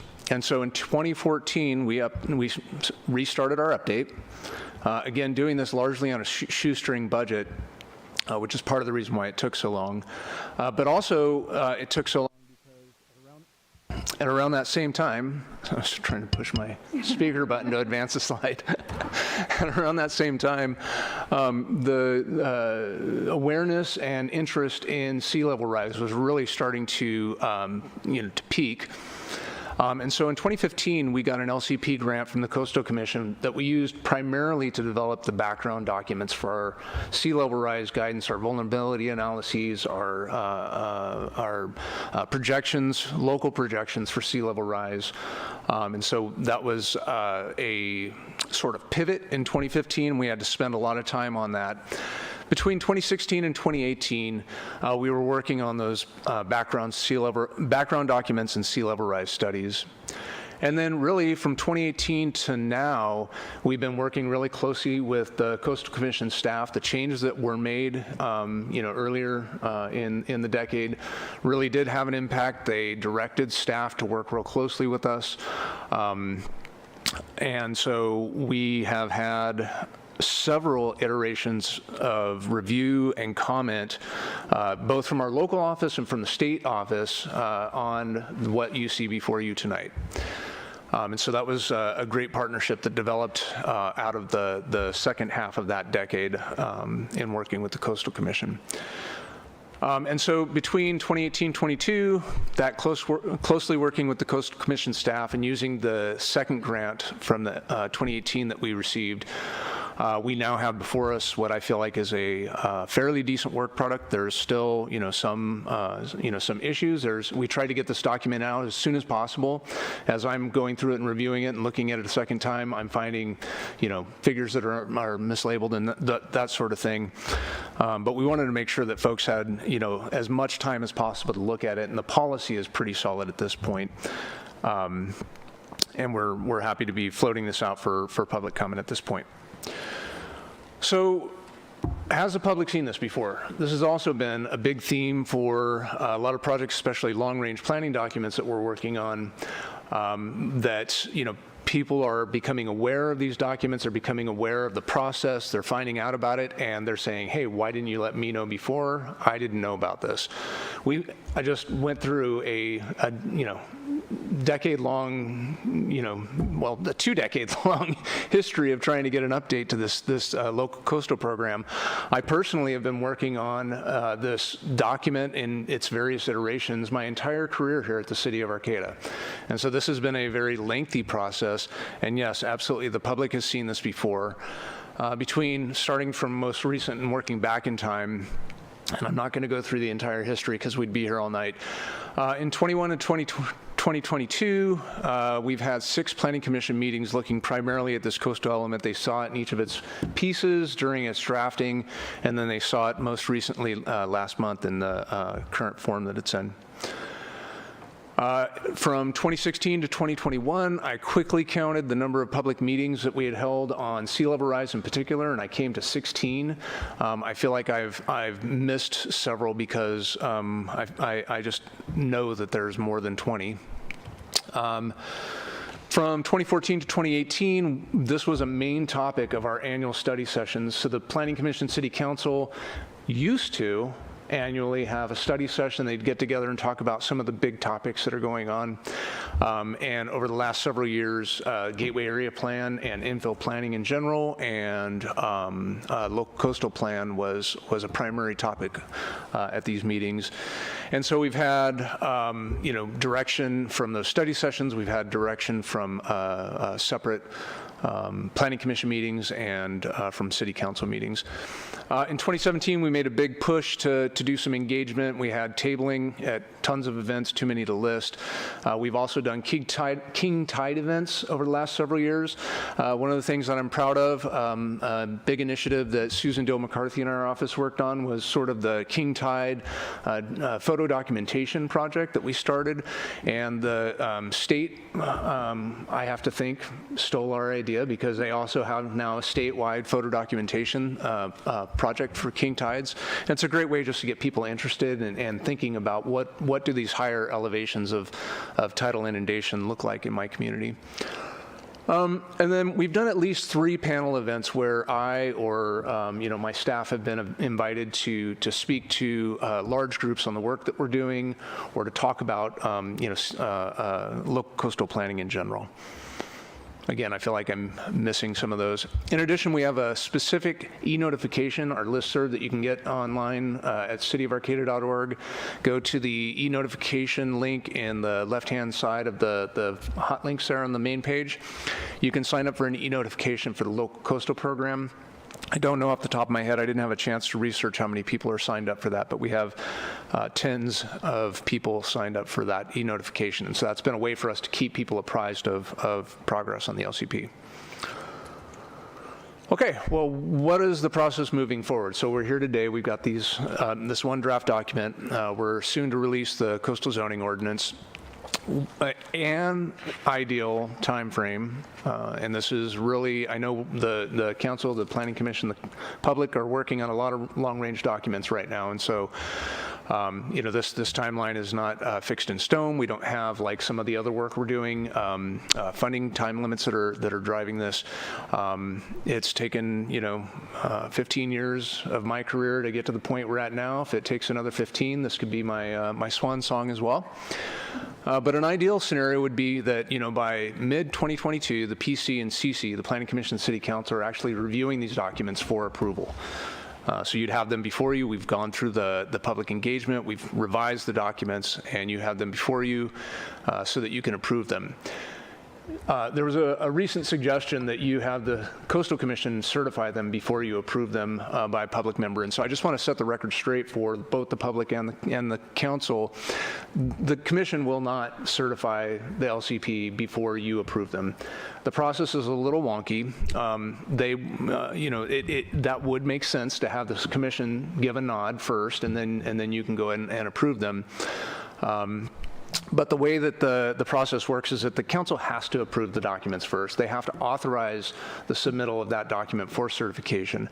Once that's done, then the Coastal Commission, California Coastal Commission, will review those documents, schedule them for a hearing, review them with their attorneys, likely come back with recommended modifications. Even though we've worked real closely with staff, the lawyers haven't seen them yet, so I anticipate seeing some changes recommended. And then they will certify with these recommended modifications. And then when the council sees those recommended modifications, they can choose to either act on them and then adopt that modified plan, or as the council did in 2012, you can say, thank you very much. We'll stick with our current local coastal program. It's working well enough. So that'll be your choice come sometime in 2023. And then once you've done that, once you've taken that secondary action, those documents will be approved and effective in the coastal zone. Okay, so that was a lot to digest. I just want to check in and ask if there's questions before I move on to sort of the nuts and bolts of how the coastal zoning works, about timeframes, the history, where we're going. I just had one quick one. When you said the process is a little wonky with how it goes with us and the Planning Commission, will they have the opportunity to make, since they've been working on it, will they be able to make a recommendation to us? Absolutely, yeah. The Okay. Planning Commission. So over the course of the next several months, we'll have public engagements that are outside of a meeting format like this, and then we'll have several either study sessions or business items before the Planning Commission and the City Council. We'll have a couple of those so that we have good direction on how to revise the document and bring that forward for approval. Yeah, just to clarify, I think the wonky piece is that, we would love to have certainty from the Coastal Commission before we bring the document, but we can't get that, We do the best we can working with their staff. Yep. And so that was actually kind of directly to the question I was about to ask, David. So if the Coastal Commission does not certify, and this might be where you're going next, but if the Coastal Commission does not certify it, what does that process look about updating it? Does it need to be kind of recirculated like a CEQA document or something? And then is that what happened in 2012, just to kind of clarify the language? Because it said, because you said coastal certification, and then it needed updates, hundreds of pages of updates, and then we kind of later resumed it. But is that kind of like the same thing that happened in 2012, or was that a different process? Yeah, no, it was the same process in 2012. The council adopted, the Coastal Commission certified with modifications. So they essentially say, we're not going to accept what you submitted, but we are certifying what you submitted plus these hundreds of pages. And we brought that certification back to the council and said, would you like to adopt this document with these modifications? And the council said, no, we don't want to adopt that document. We want to take a different path. And so we've radically shifted how coastal planning is done in the city, and I can talk in more detail, as much gory detail, as a matter of fact, as you wish to, about those changes. I'll touch on sort of the super high level so you have a sense for what it is, but then we can dig into any detail you like. Those are great questions. I think it's probably a fair assumption that it's, I'm sure we could all assume it's not going to get certified as is, yay, 100% City of Arcata. So it'll probably just be, and I'm not saying that reflects on you, it's just how we see things going with Coastal Commission. So I guess it will just be up to us as what are their directives and changes, and can we work with those? Yep, and I'll identify some key areas where we're likely at, I want to say risk to see modifications. So I'll identify those for you. Did you say, so is there more presentation? Yes, there's more presentation. Could you please go back to the previous slide?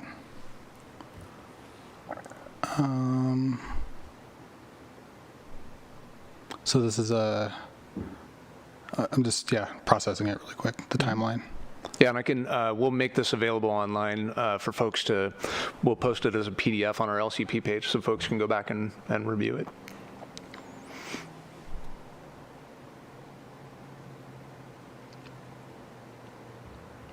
Okay, thank you. Okay. Okay, so a little bit about the nuts and bolts. How does this thing work? Okay, so the first thing to understand is that the local coastal program only regulates land use in the coastal zone. That may seem, too basic, but I just want to be real clear, and this actually causes some consternation for people who are living on one side of the coastal zone versus the other because their neighbor across the street isn't subject to the regulations they are. And so the LCP is an added body of regulation that only occurs in the coastal zone.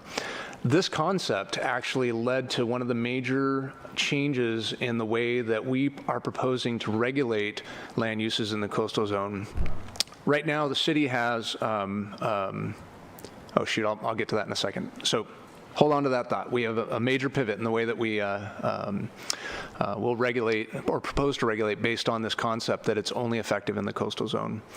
And just to describe the rest of this graphic here, it's the city of Arcata aerial image. The red line is the city boundary. The blue line is the coastal zone boundary.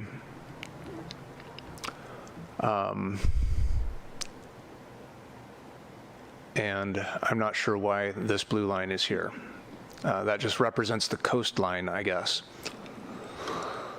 But the coastal zone actually goes bayward. Okay, so this is, again, the city. Here's downtown where you can barely see this little star. That's downtown. So the downtown area is just outside the coastal zone boundary. This thick dark line is the boundary itself. And then the city boundary is kind of hard to see, but it's this dashed line that goes around. And so I just want to describe to you a little bit more detail about some of the complexities in the coastal zone and what the local coastal program actually regulates. So the area that's on the inboard side of that thick black line is the inland zone. Again, this is the opposite of what I just said. The LCP doesn't regulate anything in the inland zone. It doesn't affect anything in the inland zone. We don't crack the book. We don't look at this local coastal element, and we don't look at the zoning for the inland zone for the LCP. There's a whole other area that we would block out, the Coastal Commission jurisdiction. So this is retained jurisdiction. It's where the Coastal Commission did not delegate authority to the city to regulate land uses in the coastal zone. So if you live in or operate in or want to do a project in the lower blacked out zone, the Coastal Commission jurisdiction, you actually go to the state to get that coastal development permit. If you are anywhere in between the inland zone that's blacked out and the Coastal Commission jurisdiction zone that's blacked out, you would come to the city for a local coastal program or for a coastal development permit. Can I just give a quick example of this because it's very recent. So we've been working with Hambro on a CRV buyback. They made it through the city's planning commission and got their city permit, but they needed to go to the coastal commission to get the coastal permit. That is in that dark kind of black zone there that the city could not issue the coastal development permit for. Had they been a few blocks up and a few blocks over, then we would have handled both the coastal development permit and their planning permit. Yeah, it's a really, really great point. When we were discussing... I'm sorry, what did you just say? The Hambro project? Okay. It's down in this Coastal Commission jurisdiction retained zone. The site where it's happening is down there, and so they had to go to the Coastal Commission for their coastal development permit. We couldn't issue one. Okay. So that's why they're going through a two-step process. Thank you. So, so this area right here, this little area right here, this little tiny sliver, and then this box here, the majority of which is agricultural lands, are the only areas in which our local coastal program is in effect. I don't have the parcel count, but let's say it's about 200 parcels, okay? which is part of the rationale the council used last time in 2012 when they decided that the overbearing changes that were recommended weren't worth adopting, in particular because of the complexities that it would create for having the land use code, basically 2 land use codes that were different, which is another piece that led to the pivot that we made, and so hold on to that bit too. So our local coastal program actually only affects a very small proportion of the city. And I'll dig into what those gray areas are in just a moment. Okay, so city issues coastal development permits in these areas. Coastal Commission issues them in that area, and it's not effective in the inland zone. Can I ask a quick question, David? Sure. How is it decided that, or why does the Coastal Commission retain that jurisdiction, especially, in parts that are critical to, Arcata's infrastructure and, within city limits as well? Is it just more coastal, or why is that? Yeah, that's a really great question. It ties to the Coastal Act. The Coastal Act authorizes delegating Coastal Act jurisdiction and authority to jurisdictions unless they meet certain criteria, and it primarily has to do with waterways. And so you'll see this, this is the slough channel, for example, this little sliver here. And so they retain jurisdiction in the bay, everything within 300 feet of the bay line, which gobbles up, our important infrastructure down there, and then up the slough channel. So yeah, that's embedded in the Coastal Act. That's a great question. Because we'd love for them. I guess it says they use the Coastal Act right on there, but thank you for elaborating. Yeah. What was the question again? I asked just how does the Coastal Commission decide what remains within their jurisdiction, even if it's within the city limits of Arcata? So Thanks. looking at that bottom black section. And what was the answer? The Coastal Commission defaults to the Coastal Act, which defines which areas can be delegated, and only these wide areas can be delegated. Okay. And it follows like waterways, which I think is the helpful way to look at it. Like that's where the slough kind of comes up and follows along like South G there. So that makes a lot of sense. Okay. So this may be a little too granular, but I want to present it to you. If this goes way over your head, don't worry about it. If it rings true for you, great, and we'll come back to it. So the coastal zone is a little bit more complicated than what I just showed you. I've masked out or blacked out again this area, Coastal Commission jurisdiction, approximate boundaries. There's the slough. Here's the area, that's bayward. And the black line again represents the coastal zone boundary. Basically, the Coastal Commission says, hey, look, there are certain areas that, there's no coastal access resources, there's really nothing in there that will be affected by coastal resources. And so they adopted throughout the state and jurisdictions these categorical exclusion areas. So categorically, without question, certain activities within those areas are excluded from the requirements of a coastal development permit. There's a whole list of different items. I won't go through them now because it's not important to this discussion. I can certainly bring that information back if you're interested. But all of these grayed out areas are areas the Coastal Commission said, yeah, those are disturbed. We're not terribly worried about activities in those zones. And one of the biggest pieces of the puzzle for us, and again, this is another reason why we need to be cautious about updating this document, is that permitted uses, or otherwise known as principally permitted uses or principally allowable uses that are in these designations do not require a coastal development permit. And so single-family home in a residential zoning district, no coastal development permit in this grayed area. The parcel next door that's not grayed, you have to come and get a coastal development permit. You're seeing some of South G Street here. So these properties that have, some of them are zoned residential, some of them are zoned industrial. If they want to do an industrial use here and they're building a new building in this area, it would be principally permitted and therefore no coastal development permit. So to extend the analogy that City Manager Deemer brought up earlier, the Hambro project is somewhere right around where the pointer tip is here. So it's in the Coastal Commission's retained jurisdiction. They were required to go to the Coastal Commission and get a coastal development permit. And had they been located in this gray area, just a couple hundred feet north of them, they wouldn't have required a coastal development permit at all, not from the city, not from the state. So it's a really powerful tool. And as we change our coastal zoning ordinance, because this powerful tool references the current coastal zoning ordinance, we need to be careful about how we transition between where we're at now with the existing zoning and where we're moving to with the new zoning. If you have questions about that, I can dig into that in a little more detail, but we don't want to lose the ability to allow principally permitted uses to not have to get a coastal development permit. This might, maybe be an hour-long conversation for another time, but I mean, does the Coastal Commission or this document have any metrics for, how do these boundaries fluctuate with sea level rise, or do they change? Because then if your coastline is 5 feet closer now, are you still allowed to have the same developments here? Does that change? Do we have even metrics to measure that yet? Yeah, that's a really great question. It's certainly been a conceptual discussion for the last, 7-8 years that we've been having. I don't know that the state has come out with, definitive solution on that or proposal. And I am absolutely certain I've got a magic 8-ball, and all sides of the little thing inside of it say cities are going to have something to say about that. And so don't know exactly what that's going to look like at this point. I suspect the Coastal Commission is going to want to have creep. They're going to want to move that boundary.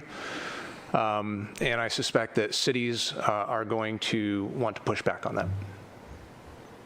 And that's probably a legislative fix to the Coastal Act that's needed, or at least the discussion around it is needed. Yeah. Thank you for the short version.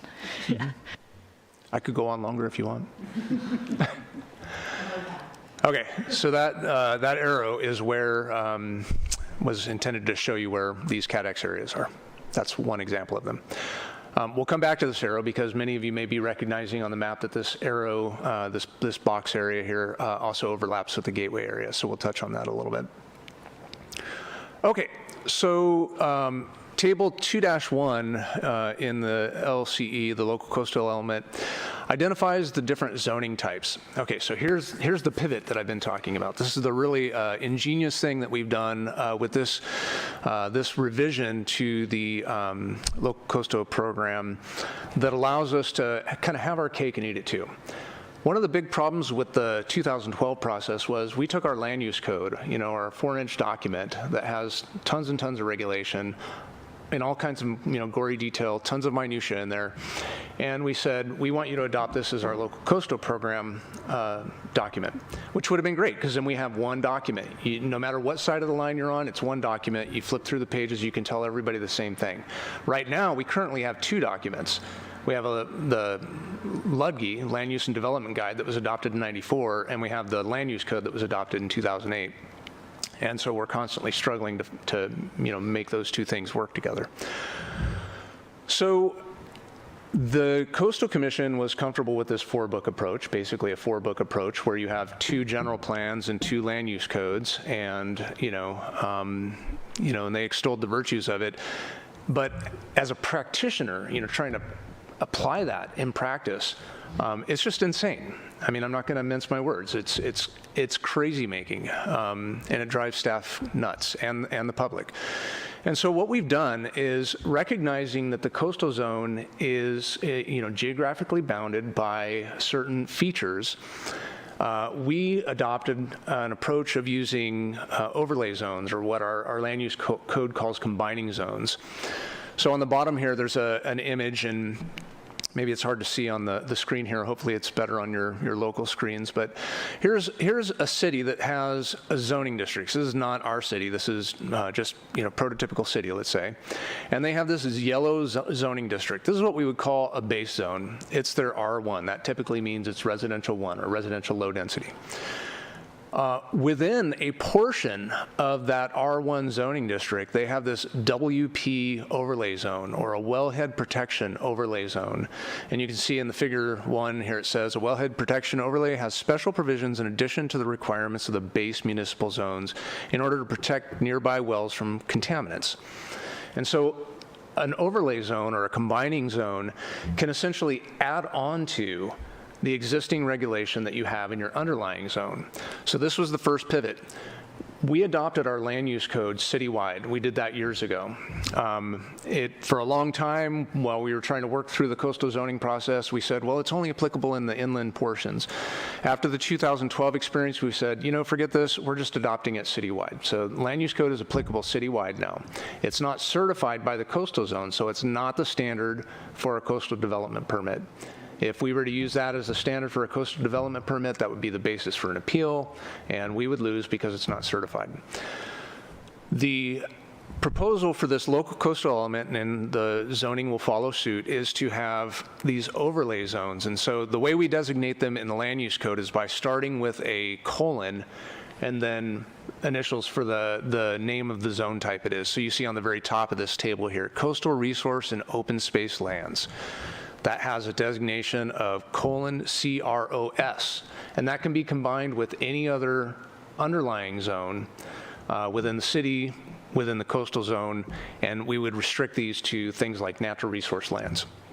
Okay, so I'll show you a cartoon, and you're gonna have to forgive my graphics because— Can I ask a really quick, just clarifying, to make it simple question? So basically, in this table here on 2.1, all of these coastal zonings are overlay with what already exists, and it creates a new, double zoning, basically. Yep. So they float on top, like this WP zone does. It floats on top of the other underlying zoning. And essentially what we're proposing is to have this overlay zone certified by the Coastal Commission and then retain our underlying zoning. And we're baking into this overlay zone everything the Coastal Commission wants to see over that several year period where we worked closely with the coastal staff, and we went line by line through this document, the various iterations, the 3 or 4 revisions to this document that we had with Coastal Commission staff. The talking point was always, do you absolutely need to see this in your review of our document to determine that it's compatible with the Coastal Act? And if they said, no, we don't need to see that, we jettisoned it. We removed it from the coastal zoning, and we left it in our land use code. So we still have control. We still have local control to regulate those uses. We just aren't offering up that local control as an appealable item to the Coastal Commission. Does that make sense? We're kind of going with the base, whatever the very bare minimum is that they feel like they need to see. Okay, so here's my, don't laugh, I drew this. Don't laugh. So here's my example of how this would work. Here's Spear, here's Alliance. This is that chunk that I said up in the northern part of the city that's in the coastal zone, and I said most of it is agriculture. Here's that big agricultural parcel. Our underlying zoning for this parcel is AE, stands for Agricultural Exclusive. We would add to that this :CA, which is coastal agricultural. And so we would mirror those underlying zonings. Most of the underlying zonings and overlay zones have a direct one-for-one correlation. And so the Planning Commission made a suggestion to upzone this whole purple area, and in fact this green area, to residential medium density. So moving from what currently is low density and very low density, upzone that all to residential medium density as a way to provide for future growth and development in the coastal zone in an area that's centrally located within the city. So this whole area, this was from the presentation I made to them, where the staff suggestion was to have residential medium on Alliance and then reserve coastal residential very low on Spear. They said, no, we want the whole kit and caboodle. So the purple boundary will go to extend to this whole thing in the upcoming zoning, and you'll see that reflected in the land use maps that are in this document here. Who said that they want the whole thing? Excuse me? Who said that they want the whole thing? The Planning Commission. Okay. So what is, right now it's low density? Is that what you said? Yeah, the yellow is residential low density, and the green is residential very low density. So that looks like basically single-family homes, right? Single-family homes. So then what does medium density look like? Medium density would look like either more tightly clustered single-family homes or potentially apartment buildings. Shouldn't we just get rid of all the low-density zoning in the city? That's certainly a policy decision the council can make. You know, certain jurisdictions, Berkeley, for example, eliminated low-density zoning.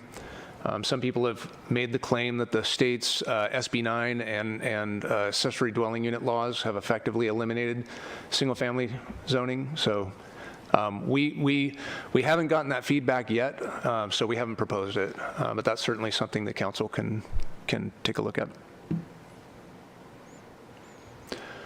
Okay, so comfortable with the concept of overlay zones? What's the CA? CA is coastal agricultural. Okay. And that would be an overlay on top of the agricultural exclusive zoning district that we have underlying in the land use code.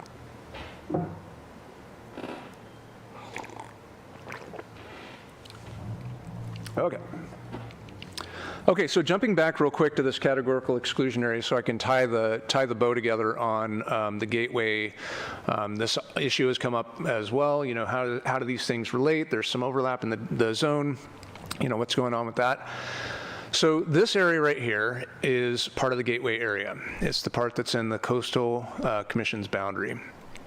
So looking at this, you know, this is not directly overlaid. This little zigzag here, this little heartbeat, is this heartbeat right here, the jag in the coastal zone boundary.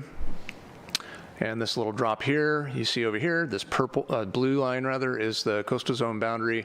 The yellow line is the gateway area boundary. Creamery District is right here. So zooming in a little bit on what that looks like on the ground, this whole area in the gateway area is in the coastal zone, and it's in the Cat X area. So right now, any activity on these parcels that's principally permitted does not require a coastal development permit. Part of the driving force behind the gateway area plan, as directed by prior councils, and you know the council's experience and planning commission's experience with development projects over the last 10 years or so. The concept is to work through the community planning now and then make most uses that conform to that community plan principally permitted. So once they're principally permitted, if they meet the design standards and they have they meet the amenities that are required from the plan set, then they would go straight to the building counter. We have complete control over that on the north part of this in the city inland zone where the LCP doesn't apply. So we can decide to do that here, and there's no other review authority. To propose the changes that we're proposing in the gateway area, the Coastal Commission is going to have to say, yes, we approve of those, we certify that. So that's going to have to be a certified local coastal program update.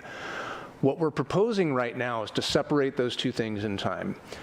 The local coastal program that is before you tonight and the coastal zoning ordinance portion of it that will come before you shortly does not have any mention of the gateway area.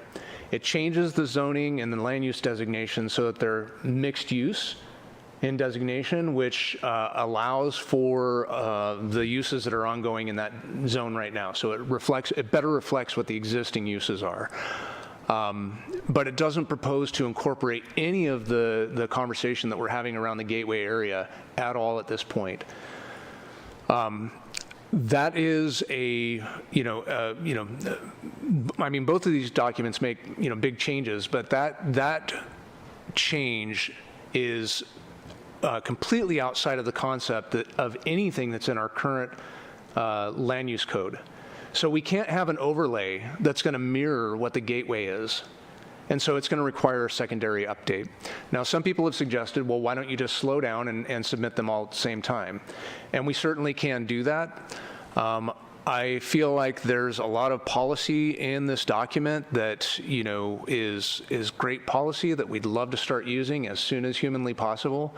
And I would like to get the Coastal Commission reviewing this document, to pay for the submittal so that their lawyers will start looking at this document.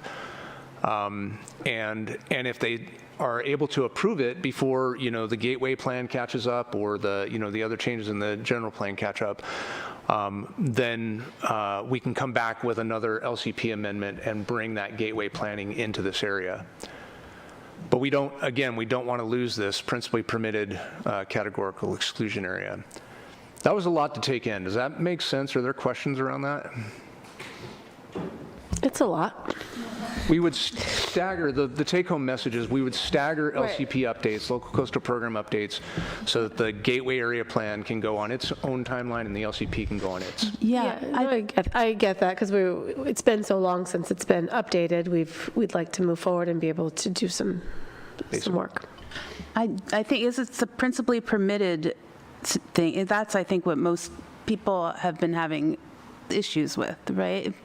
I think there's a lot of... a little bit more about that. Yeah, I think there's a lot of confusion around, principally permitted uses, principally permitted activities, the authority that staff have to approve projects, and the relationship between the community planning process that's going on in the gateway and the standard issuance of, building permits, for example, encroachment permits, other examples of things that are, already allowed in a principally permitted way. And certainly that's a policy decision too. I mean, frankly, right now, there in most places throughout the city, there are very few places throughout the city where you would be required to have any kind of planning permit to build a single-family house. That's not true of all jurisdictions. Some cities say we want a discretionary review of every single development. Everything that comes through, we're going to have a planning commission, a city council meeting, the public are going to come out, and so if you want to do an addition onto your home, we're going to a hearing about it, and that's a policy decision. I feel like Arcata has tried to balance the need for, permit streamlining and the ability to get things done in the jurisdiction in the community against the neighbor's right to know and participate. And so that's an ongoing discussion. But we can certainly have a whole breakout session on what types of decisions are principally permitted, how those processes work, what those different processes are, who's in the decision-making chain for them, how the public has access to appeals, and all of that sort of thing. Yeah, that would be something not tonight, but at a future time, I would really appreciate going into that. Thank you. Yeah, we can definitely do that. Okay, so LCP amendment to follow the gateway plan adoption is staff's proposal. That's certainly going to be the council's to the council's discretion. As I mentioned earlier, there's no timeline for this. If it takes another 15 years, it'll make me sad. I will shed a tear. I guarantee it. But I will studiously move forward with that. David, so if we're in the process then of amending it, to coincide with the gateway plan, does that need to then be recertified or approved by the Coastal Commission? And is that basically a similar process? They just have less to review? Yeah, absolutely. And I think that's a key point. I mean, we're already doing a comprehensive update. Almost invariably, folks will go through a comprehensive update of their planning documents in their jurisdiction, and for all intents and purposes, nothing changes. You'll see land use maps replicate over time. Every land use map that I look back on, going back to the 50s that the city of Arcata has adopted, it started out with, well, what's there now? Okay, well, that's the land use that it's going to be designated when we adopted our first land use codes. And then every successive update, with very minor modification, just nibbling around the edges, the idea is, well, what's it zoned now? Instead of what's there now, what's it zoned now, regardless of what's there now, because those uses changed over time. Well, let's just do that because it's simple. It's easy to do the analysis on. And so I think for the Coastal Commission's purposes, if we give them that, even if we had them ready to submit simultaneously, I would still recommend we do them in separate chunks. Here, do the easy part. That's basically, for the most part, just replicating what we have existing. And then when you're done with that update, let's go back around and do this more detailed review on this fairly significant change in the way we do business. Okay, That was my check-in. There's more. This is the optional part about the local coastal program, and I know you've absorbed a lot. I can do a super high-level sweep over this. I can cut it short. We can come back to that. It's totally to your discretion. Well, and I think we've kind of just been chatting among us tonight and saying, I think it would be really helpful to maybe have, in the future, a study session with the Planning Commission about this, just an additional meeting where this is where we really can dig into the meat of it, because, this has been a good high-level overview that we're now getting a little more into, though the hour is getting a little late, but not that late. But I think, a dedicated meeting to really dig into this would be something that I would really enjoy, and to get the Planning Commission's feedback, because they've seen it so many times too, and are a lot more updated and have dug into it a lot more than we have. So I think that would be really great. I would really appreciate that as well. Great suggestion. I'm told that this is the only time I get to ask questions is during these council meetings, so I'd really like as much information as possible. And I do have a lot of questions, but I was just going to wait till the end. Okay. Do you want to answer questions or whatever you want to do? Yeah, I'm happy to answer a question. Well, I don't know if you're going to cover some of this stuff, I guess. Well, I guess I'm doing a check-in and just trying to assess whether to go on to maybe a straw poll. Do you want me to go on to look the sea level rise component, or should we save that for a special study session? Or I would like Councilmember Watson to ask his questions, and then we can reassess and see what time it is, and then maybe save that last part for another time, if that is okay with everybody. Because I think probably he's covered, correct me if I'm wrong, probably everything that was in our packet, and so all your questions would be relevant now. And then the sea level rise is something extra that we didn't. It's digging into a little bit more detail about one of the chapters in the packet. Okay. It's been of particular interest to the community. Okay, so maybe, because that is a very important part, so maybe we do the questions now and then we see where we are, so we don't just kind of skim over that. I think that's what Councilmember. There's a lot of information to absorb. I want to make sure I'm fresh for a new spate of information. Yeah, again, this is the only time I get. No, it's totally fine. That's what we're just saying is like that, so we can gauge. We don't want to. You should be able to ask your questions, and we also want to be able to, really learn about the other part. So we'll just see how it goes. Yeah, nobody's trying to curtail your time, but for people that are tuning in, if it's going to go very late, I'd want everybody to be able to. Yeah, but the meeting's recorded, right? That's the beauty of the meeting being recorded, so we can go back and watch it. And that helps me. Why don't you just ask your questions, and then we'll see what happens. We'll see where we are after that. All right. It seems like you're upset. I'm sorry. I'm not. Okay. Can I just, and the idea that, as you can see, we're simmering a little here, so the idea of being fresh for new information does sound enticing to me. Okay. Ask away, yes. A question about the sewer treatment plant upgrade. The city's planning to upgrade the sewage treatment plant in its current location in order to protect the plant. Some new fill in the bay and maybe even in the marsh would probably need to happen. Is that right? The local coastal program doesn't explicitly address the sewage treatment plant. And the sewage treatment plant upgrades are on, there's a two-phase approach, and Nature and Karen could probably speak more to that process. We've currently submitted for phase one to the Coastal Commission for a coastal development permit. And the sea level rise analysis that's associated with that phase one piece, as well as looking forward to phase two, is included in that application.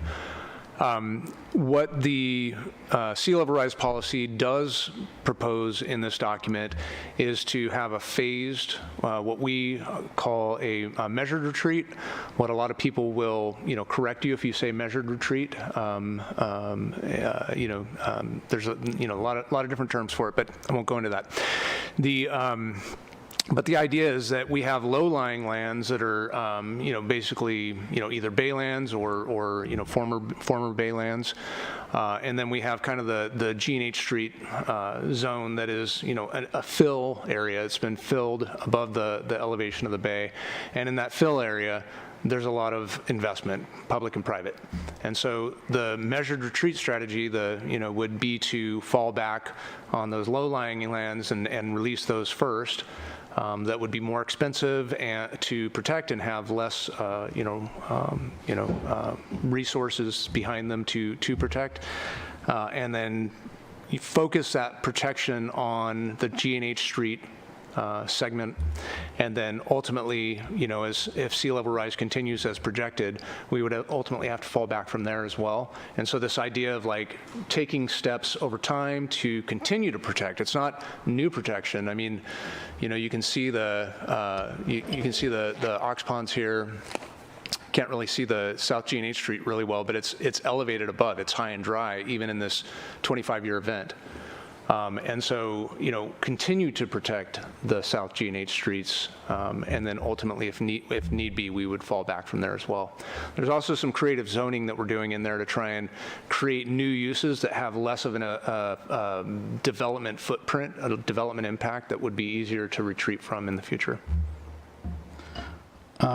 So are there...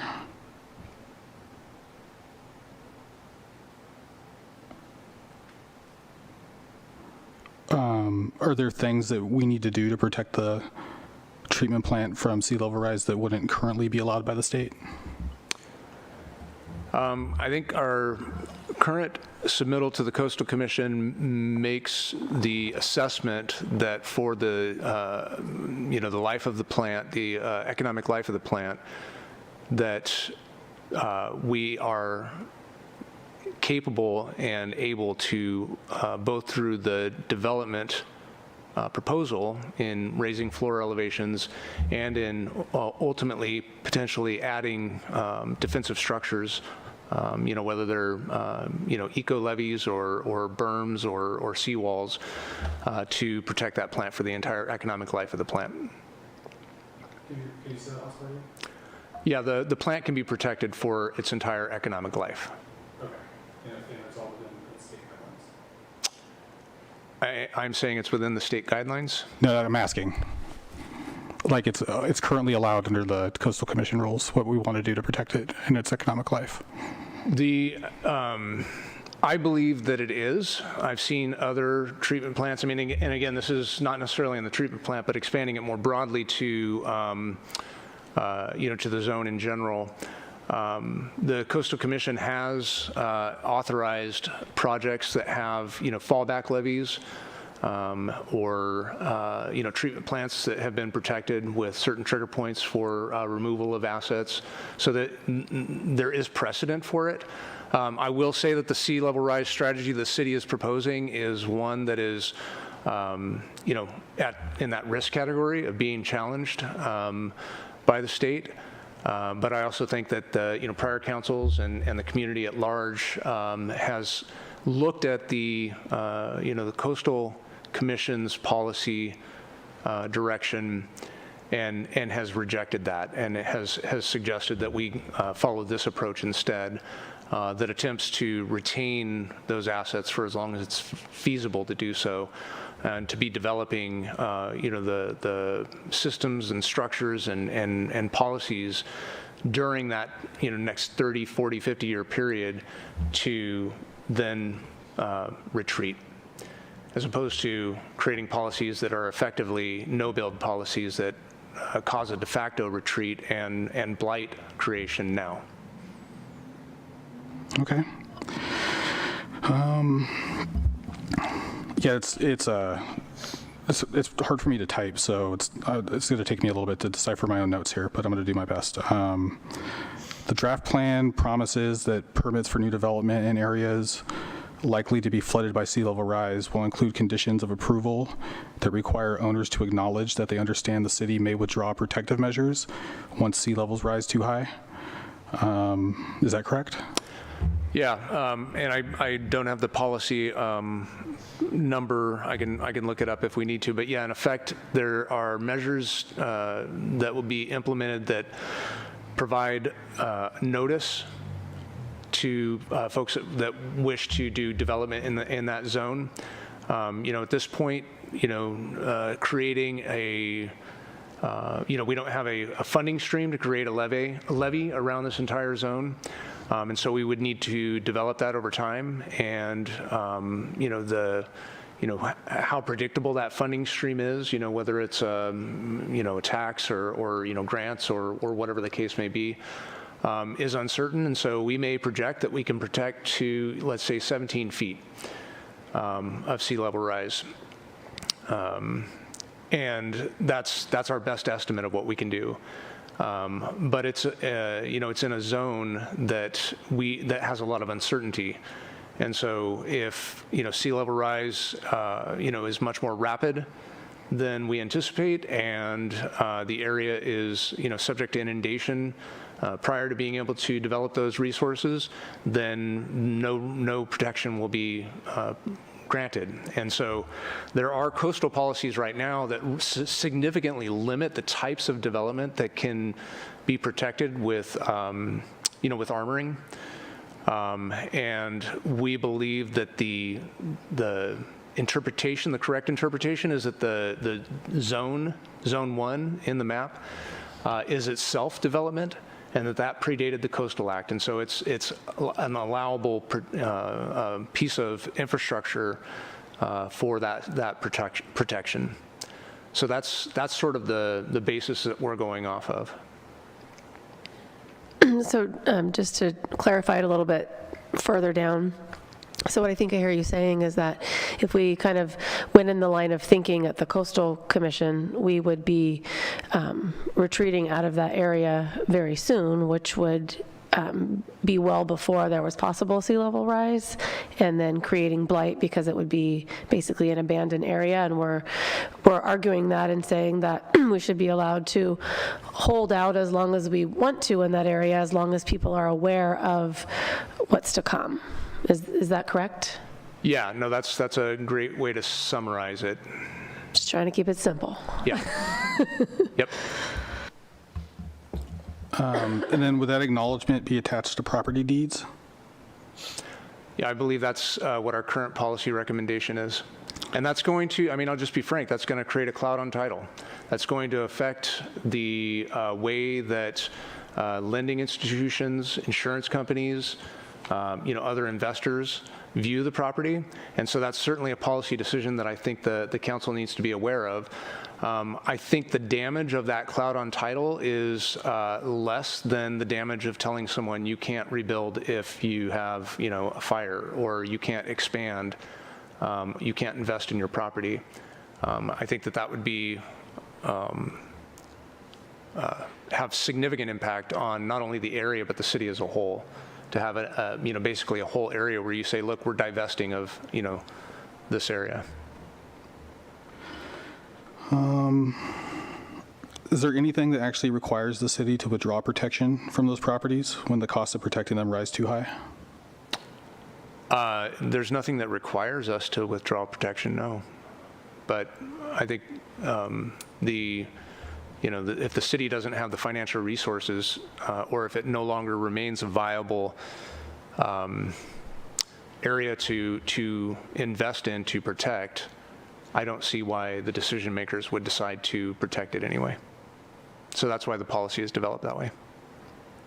Yeah, and I guess that's kind of maybe part of the next one is there anything that would hold future city councils to non-mandatory policies in the 2022 local coastal program?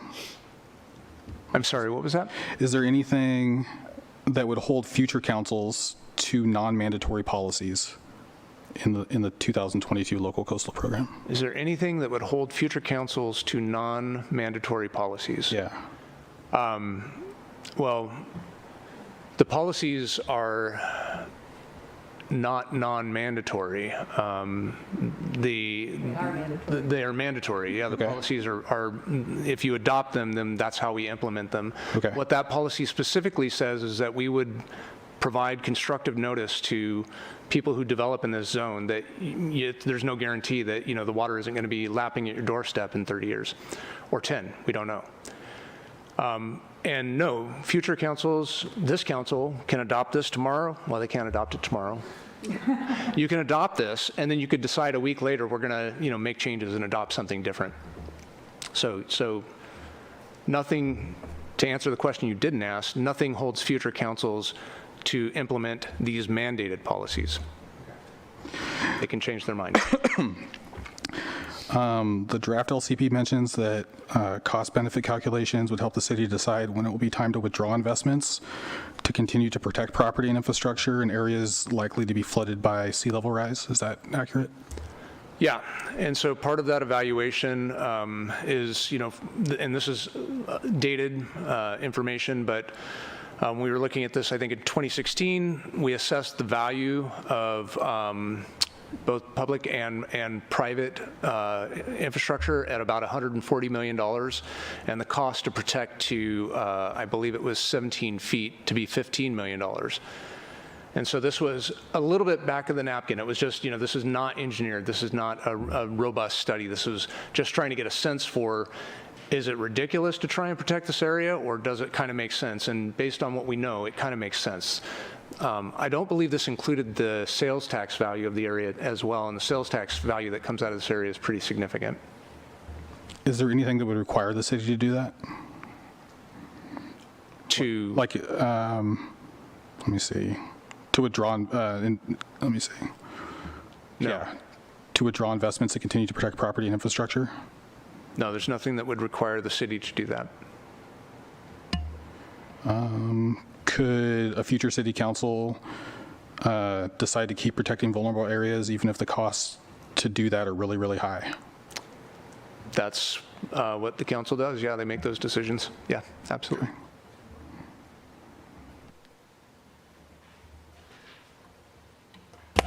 But again, just to be clear, this is all predicated on if the Coastal Commission certifies this plan that we're talking about.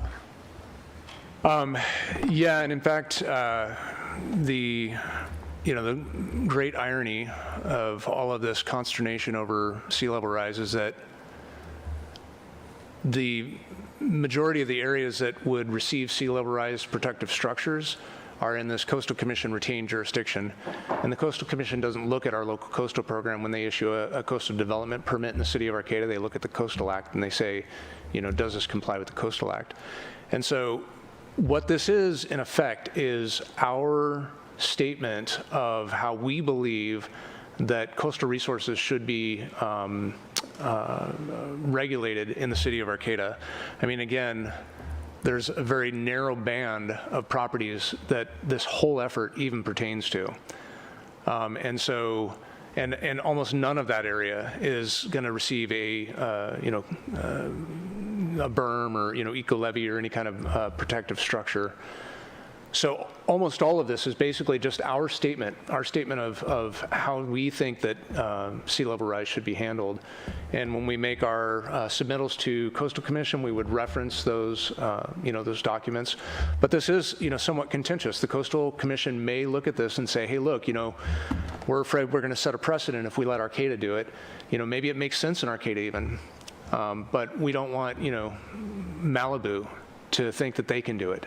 And so, and the Coastal Commission has a very strong bias in precedent. So, it's likely they will come back and say, well, no, we can't certify the document this way. You have to take this entire sea level rise section out and replace it with, this. We have worked with our local coastal staff on this section. They've advised us that they are unclear, what the lawyers will, ultimately say, the Coastal Commission lawyers, who are focused on precedent. But they have helped us to create a document, to create language that is, if there's any language that could be certified in these local coastal staff's opinion, this language could be. And so it's a gamble. This is the area of risk, the biggest area of risk.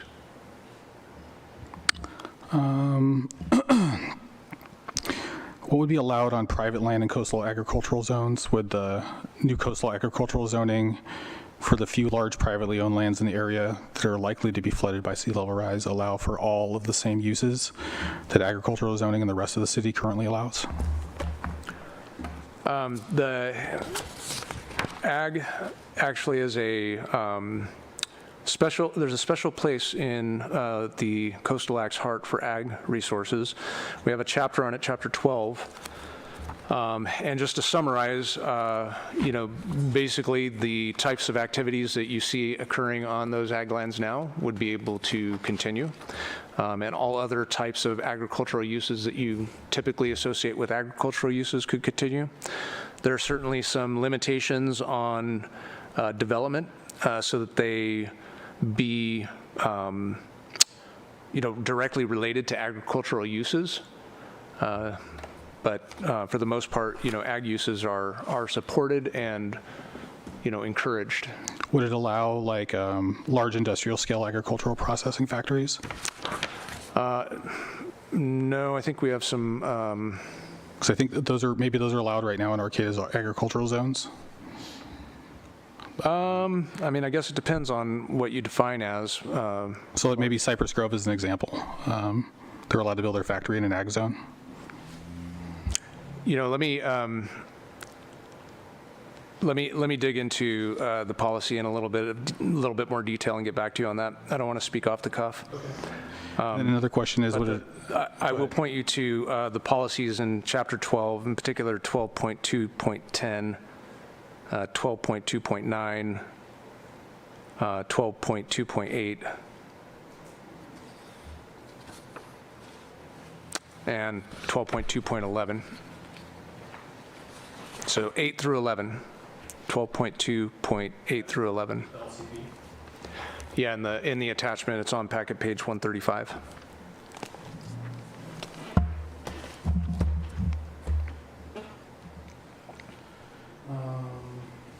Would it allow like industrial scale aquaculture facilities? Again, I'm going to have to defer until I research that. I believe that there are limits on the amount of soil you can cover with structures. Okay. That would probably prevent those kinds of uses. The draft gateway area plan would allow the highest buildings on the south end of the gateway area, which is in the categorical exclusion area of the coastal zone. Would that mean that only the city would need to approve a coastal development permit for rezoning in big new housing developments there? I would have to unpack the question to address it in full, but the answer is no. Primarily just because of the way the question was asked. But if development is proposed, that we're currently reviewing for the gateway area plan is adopted and certified, then presumably there would be no coastal development permit in that area. Okay, so the Coastal Commission wouldn't need to approve it. The Coastal Commission doesn't currently have authorization authority in that zone, and currently principally permitted uses in this CADX area do not require a coastal development permit. They're not appealable to the Coastal Commission. They are appealable to the council. If the city would give ministerial approval under the gateway plan, could the city give ministerial approval for a coastal development permit? Yes. And in fact, one of the provisions in the LCE is to create a CDP waiver process similar to what the Coastal Commission has. Instead of requiring every project to have a coastal development permit, if it can be found that the project doesn't have an impact on coastal resources, that can go through a CDP waiver project instead of a coastal development permit process. So yes, that is accurate as to what's proposed.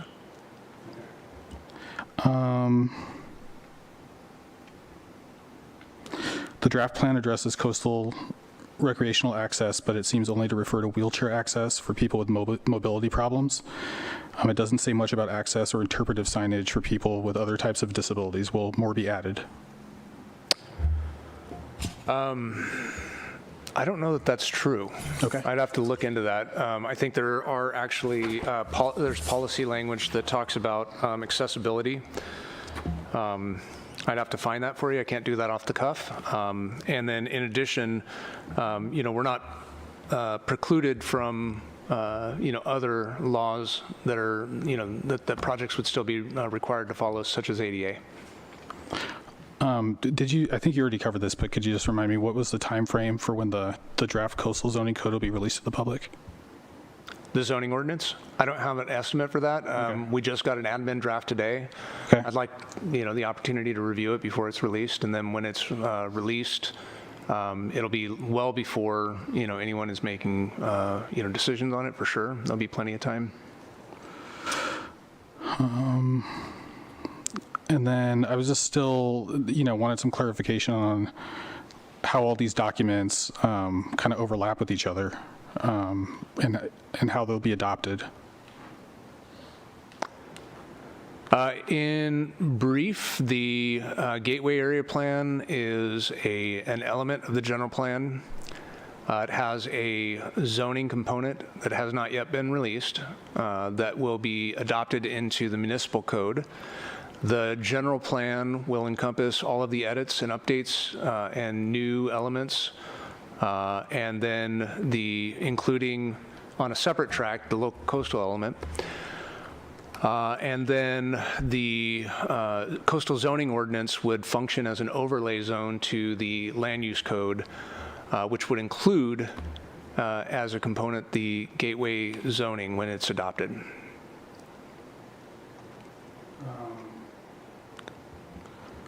I was looking at page 69, I think.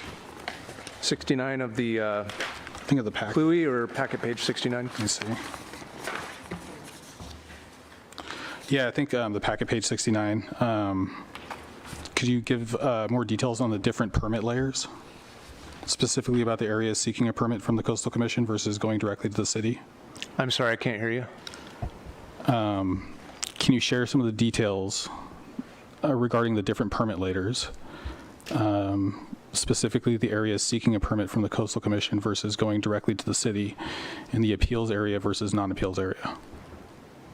So I think that was the first portion of the presentation, and this slide here I think shows it pretty well. It shows the areas that's really defined geographically that Coastal Commission has retained their jurisdiction, that dark area on the bottom and then up the slough channel, and then the zones that are outside of the dark area on this slide are those areas where the city issues permits.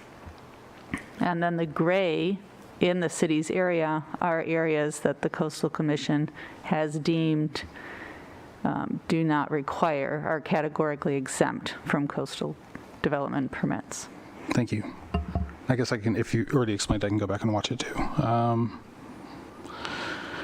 Do you know how many acres in the Gateway area will remain within the Coastal Commission permit retaining jurisdiction versus the acres that will be considered more ministerial? The acres that would be in the retained jurisdiction? Yeah. 0. 0 acres. Yeah, Right. 0. So, sorry, let's see. Well, okay, let me, there's a sliver, but this is in the slough. There's basically no development potential in there, and so I don't have that number for you. I'm going to say fewer than 3. Okay. It's about a block in length and about a half a block in width. Maybe my engineer friend can calculate that into acres. And that's located right here. But otherwise, this portion that's in the CADX area and about half of this portion that's in the CADX area is in the Gateway area and in the obviously in the coastal zone, and then this portion is in the Gateway area, but is in the retained jurisdiction. The only projects I can envision happening in that retained jurisdiction would be habitat restoration. Okay. There was a recently released 2022 sea level rise technical report that came out from NOAA. And I was just wondering if staff's had a chance to review that, if you had any comments on it. Yeah, we're reviewing it right now, as well as the IPCC report that was mentioned earlier that came out this week. Sea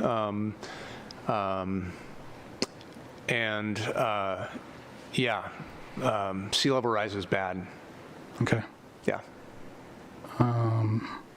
Yeah, then I was going to ask if the report affected anything related to our coastal hazard section in the SLR sections. We are still assessing that, so I don't want to say definitively, but the the structure of the city's proposed sea level rise adaptation is time independent. So it's based on elevations as opposed to elevations of sea level triggering certain retreat steps, as opposed to identifying a time frame, at which point the sea would be at a certain elevation. There's so much speculation around that, and it depends on what model you use. And again, we'll get into this in detail at a later time, but and then the models are constantly changing. They're constantly being updated, and it's always getting worse. It's never getting better. And so, we certainly have to, in particular, because of the way the Coastal Commission reviews, permits to them, when we're submitting permits to the Coastal Commission, they're going to ask for that analysis. And I think it's something that's going to be of interest to us locally as well. But it makes more sense to identify thresholds than it does to identify years when those years are constantly changing. The elevations don't change. Okay. Do we need to revisit or update our SRL evaluation and vulnerability analysis? What was the first part of the question? Do we need to revisit or update it? No, it's pretty consistent with the recent work that, so the vulnerability analysis, we had two approaches addressing slightly different elements of vulnerability. One was done by Alderon Laird, and one was done by Northern Hydrology Engineering. And the one done by Northern Hydrology basically took the same models that the IPCC uses and that are relied on as sort of the industry standard, and ran them for our local coastline, so for Arcata Bay. Because we don't have, a buoy. What do you call it? It's getting late. We don't have a tide gauge. That's what they're called. We don't have a tide gauge, so we don't have published data that the IPCC is running for us.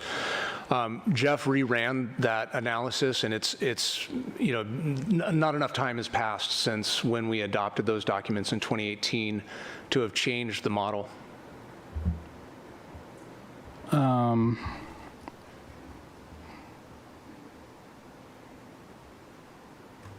So I was trying to watch the Planning Commission meeting, and a commissioner had mentioned a conservation project about a lagoon restoration project in Southern California, in San Diego, and said it was an interesting project and approved by everybody on the Planning Commission down there. And, do you think that's something maybe worth taking a look at? Yeah, definitely. I looked at the project. It looks like a really impressive restoration project, and I think it's akin to, on a much grander scale, and with more purpose focused on sea level rise adaptation than some of the work that we've been doing locally that we're also very proud of, for instance, McDaniel Slough and others. And then I know Baykeeper made a public comment about South G Street still being an area that's envisioned as a place to cluster new development, and that we should be cautious about that. And I'm just wondering, if that's still something we think we should be considering doing, is clustering development down there. Yeah, I think it is. I think that, I don't want to speak for Baykeeper, but I think based on a follow-up conversation that I had, I think that the concern is, hey, I've got this concern, want to know more, want to spend time with the document. At the time that we had the Planning Commission meeting on this document, it had been out for 3 days. And so there hadn't been, in this form, we had the documents out previously with the Planning Commission's review in 2021. So I think it was just, putting forward, hey, this is a concern. We need to think carefully about this. But again, there's kind of two broad approaches, I would say, to sea level rise adaptation. One is to say, hey, at some point in the far future, this area is going to be inundated. We don't know exactly when that far future point is, but it's going to be inundated, more than likely. So let's stop development. Let's stop investment in this area today. The other bucket on the opposite end of the spectrum is we're going to defend every lick of land. We're not going to let the sea level rise affect us at all. And I think that, Arcata is taking sort of a midland path where we're saying, we recognize we're going to have some areas that are going to, naturally, reconvert to baylands. As the sea levels progress and rise further, we're going to, eventually transition. We want to continue to see investment in the area and find ways to transition those uses so that instead of having, for example, scrap yards that have contaminants and things that would mobilize in a tsunami, to maybe an RV park. And so we allow future development that has a lower development footprint, lower development impact, that's less affected by sea level rise and periodic inundation, and also easier to retreat. So that's the overall strategy. Are there any thoughts you have on a more proactive approach to ensuring equitable managed retreat rather than leaving it up to the individual property owners? Not in a 30-second soundbite. You can take as long as you need. This is my only time to get questions answered. Of policy that we definitely need to work on. And I feel like people are frustrated with me, and I apologize. But this is literally the only time I get to get questions answered. Yeah, no, I'm answering your question, Councilmember Watson. I think that is an important body of policy that needs to be developed with the community. I don't have an off-the-cuff answer for you here, as I do for many of the questions that you've asked. Thank you.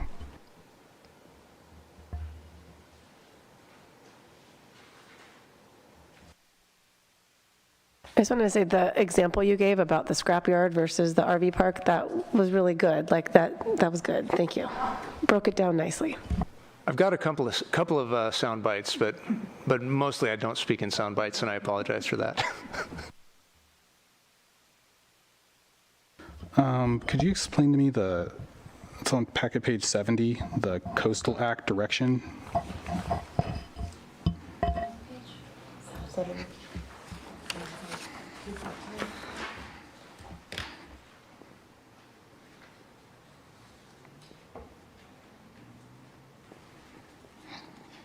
I'm sorry, what was the question? Oh, could you explain to me the Coastal Act direction?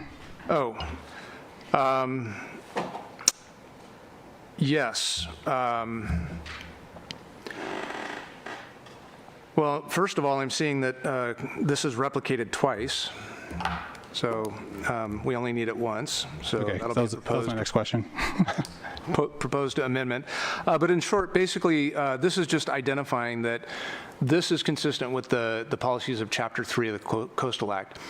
To certify a local coastal program, that local coastal program has to be consistent with Chapter 3. And so this is saying, the policies of Chapter 3 direct the interpretation of the local coastal element.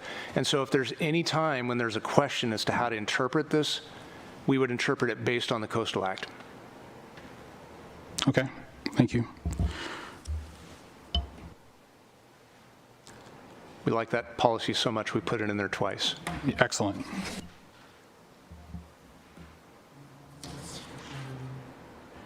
I was asked, what's the Coastal Resource and Open Space Lands, the CROS designation? It's on packet page 77.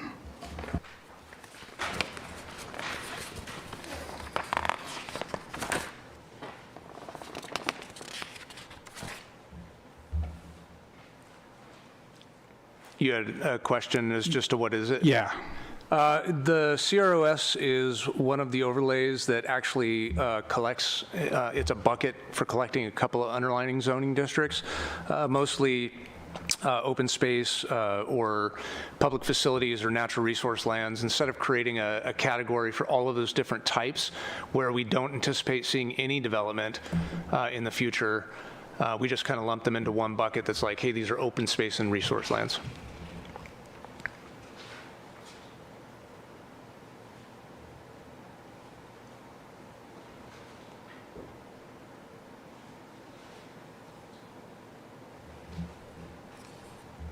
I noticed a lot of language about kind of like visitor facilities and recreational facilities. Is that something that we envision more of in that area? This is In our current LCP, we don't have much in the way of coastal visitor serving. In fact, we don't have a zone that's designated for it even. And this was something that local coastal staff recommended that we add in because it is a major component of the Coastal Act. And our, our proposal, our original proposal was completely lacking in commercial visitor serving. Largely because we really have a different kind of coastline than many coastal cities. And so we didn't propose it because we don't have a boardwalk. We don't have a Venice. There's not a lot of shops, sitting right up on the coast. But ultimately, we were using, we reasoned that we could use this coastal commercial visitor serving designation to try and draw those additional land uses that would have a lower impact on the land and make retreat from those lands easier and more viable in the long run. So.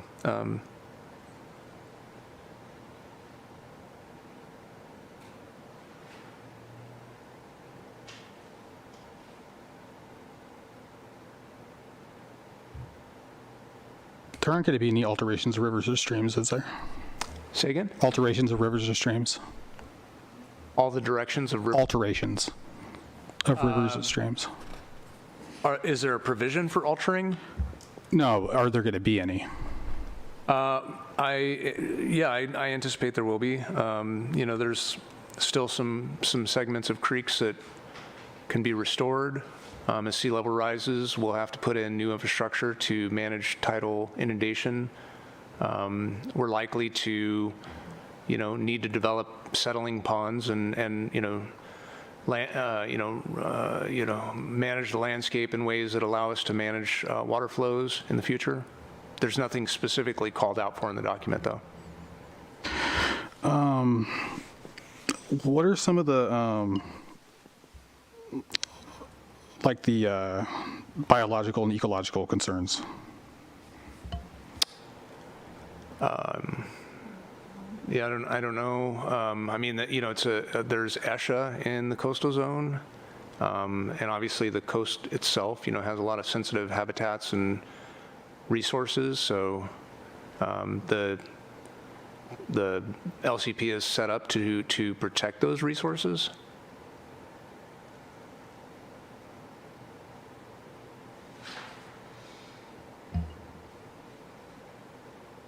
So Isha's the ESHA.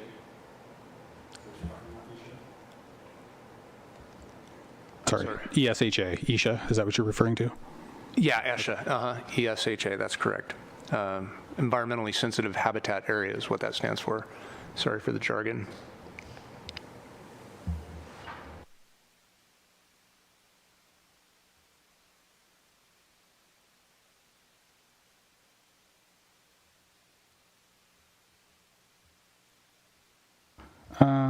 So I think we already talked about diking, filling, or dredging of the wetlands. We covered that, right? Not explicitly, but they're not allowed in most situations except for very limited circumstances, and those are regulated by the Coastal Act. And we would extend those to sea level rise protections. There's just no way in certain situations to, you can't put a tide gate in at a higher elevation without filling some wetland. Okay.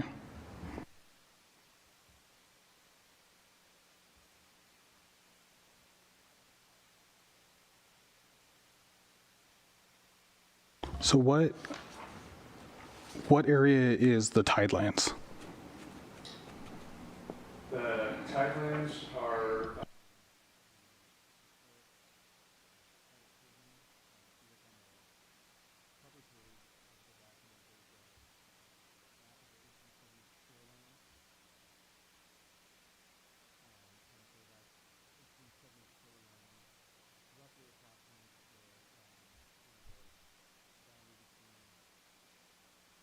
sorry. On the cover page, on packet page 63, there's a small version of a map that shows the 1870 shoreline, and those are considered to be the former tidelands. approximately 100-plus years ago. They were diked and are now referred to as diked former tidelands. So that's the historic prism. Interestingly, that's the, roughly the current prism if we remove the dikes, and it's also approximates the 6-foot sea level rise scenario prism, just because of the contours of the land around here.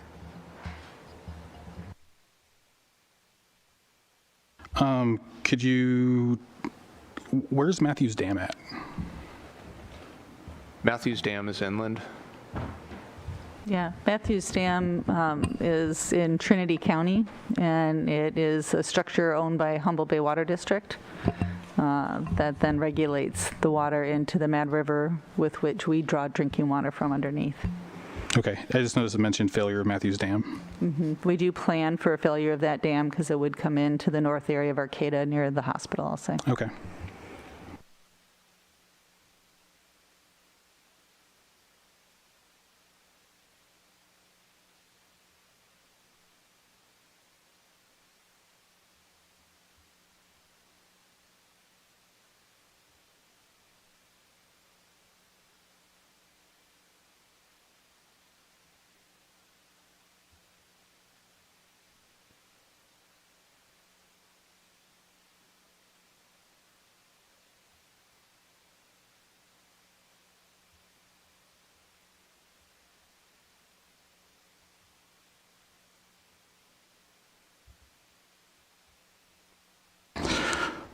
I think that's good for me.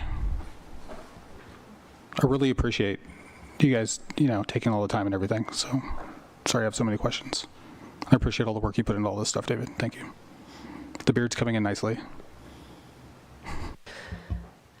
So, how much, we did get a little bit into sea level rise in that conversation. So is there, I'm just wondering if we should, because we still have a few things on the agenda, maybe if we could just add this last part to our next agenda, and then that way, this was a very robust conversation, so if there was, I know there were some things you were going to come back with answers to, maybe we could continue this conversation at the next meeting? That seem... Yeah, either that or a study session that you talked about, either one. Okay, I think that would be good. Thank you. We do have at least one public comment. Oh yeah, so sorry, we're not moving on yet. Okay, so let's go ahead and go to public comment. We'll take the online public comment first. So let's go ahead. All right, phone call ending in 5288. Is that Kent? That's Kent. Thank you for my opportunity to speak on this. I really appreciate all the pertinent and relevant questions that Council Member Watson asked there. Unfortunately, I don't know how many of you are familiar with this, but your desire to have this certified in 2022, in my opinion, is a very interesting pipe dream. I've watched these things go on, and it might be 2032. You never know. I did have a question. Maybe I guess I probably will be answered off topic or behind the scenes or whatever you guys are doing there for the public. But a statement was made that that the elevations don't change. And my understanding, I'm not an engineer, a geologist, or a geological engineer, but my understanding was we have subsidence here. Our tectonic plates are tucking underneath the other one, and then I think as one of these experts said, eventually that plate goes ahead and kicks, and you go boing, and you might have a 6-foot jump as far as the elevation goes. So I think the elevations are changing relatively, but could be corrected on that one. The LC plan you have here, and I don't know if it specifically gets into where your jurisdiction and your ability to pull a permit ends. And I'm going to give you an example, and you can refer to this later. It should be definitely covered in this LCP. According to application number 1-ARC-21-1139, you have a project, and you're trying to get an application. And a portion of this, I think 300 foot at least, goes into the county's jurisdiction. So I can't understand how your current or your proposed plan would allow you to basically drop into somebody else's LCP. So that's a question as far as clarity goes, and of course that we could speak about a little bit later. If your plan does have these kind of variations where you can go what I think the supervisors call trespassing into somebody else's LCP jurisdiction, I would really be interested to see the justification legally for doing so. Good luck with this. I've seen these go on forever, and hopefully you are working with staff. And I think, like as David Loyo said, he'd like to see it done before I guess he retires or passes on or whatever he does. But you never know with coastal commit plans, and I've had quite a bit of experience with this. Strongly recommend you address all the concerns, get your paperwork out to as many people as you can, especially Baykeeper, those people, and NEC and EPIC and those kind of people, so they can have early review, plenty of time to review that. I've seen before where not sufficient review of these plans has ended up with them ending up in litigation later down the road. Also caution anything you have regarding your treatment system and how it's addressed in your LCP, insofar as it's probably one letter off and one litigation off from closing down your whole plant there because of your discharges that you have into the bay, and that's something I would caution you on. So thank you for the opportunity to speak on your local coastal plan here. You're welcome. Thank you for speaking. Next speaker is Patricia. Go ahead, Patricia. Yeah, so I'm just trying to get into this a little bit more in depth with, whenever I have more time. So some of the things I'm seeing off the top, I think maybe the main thing I see is there is a lot of talk about mitigation and the wetlands. Chapter 2, it mentions, Chapter 2, page 11, it mentions small or pocket wetlands don't apply on larger parcels that accommodate development. And I was kind of wondering what a pocket wetland was, like what was considered that, what was the size of a pocket or a small wetland. Chapter 6, under the environmental sensitive habitat areas, has a bunch of talk about mitigating wetlands. And then it goes on. I could list them all, but there's quite a bit in this, and so that is actually very, very disconcerting when we're talking a lot about doing in lieu fees, providing other areas. So basically banking wetlands and providing equal value, productive value of wetlands and replacing them into other areas and filling in those wetlands. For what I'm assuming is development. So that is one of my first major concerns with this. I have a lot of questions regarding that. And then the other one, of course, is a wastewater treatment plant and some of our stormwater issues. So I know especially during the wet months, our stormwater is going to be a big issue going into a wastewater treatment plant. I wish that was addressed a little bit more in detail. And then are there any areas within the Gateway area that we're looking at relocating our wastewater treatment plant? I know we are kind of talking that might be a possibility in the near future. And so I was wondering if there's any areas that the city had been looking at in the Gateway area, especially like on that north side of Samoa there. So anyways, I'm still kind of diving into this, and we'll probably have a lot more questions to come. So yeah, it's nice that we have the time. Clarifications on filling in wetlands is probably up there as one of my top concerns right now. I know there's a lot of wetlands that aren't marked on the map, on these maps in this packet, and they're fairly sizable wetlands. Anyhow, and I know we've lost some frog habitat and other development areas recently in the Gateway area. So I was just kind of hoping that we could clarify some of that. So anyways, thank you all for hanging in there so long tonight. And I really, really appreciate everything you've done and all the effort that's gone into this local coastal plan. It sounds like it's been a doozy. So anyways, thank you so much. All right, thank you, Patricia. Okay, last call for comments from Zoom. All right, we have one more. Go ahead, Jim. Hello, Council. Hello, staff. Mine's a quick follow-up with Patricia's on wetlands, and just, I don't know if I could get clarification on it tonight, but just wondering if there is a state jurisdictional wetland within the area that sounds like it would potentially fall under the local coastal plan or possibly be principally permitted within the gateway. I'm just wondering how that would be handled, if it'd be any different than the normal process that would be considered by the Coastal Commission. Specifically, if there's an area that's considered to be a aquatic habitat, possibly like the northern red-legged frog, if there's any breeding activity. And that would be my question, just to be sure that that wasn't overlooked in the process of, possibly like a road going through or something like that. Anyway, if you have an answer to that at this point, it'd be great. Otherwise, something to consider down the way. Thank you. Thank you, Jim. Okay, I see no further comment on Zoom, so we'll turn to in-house.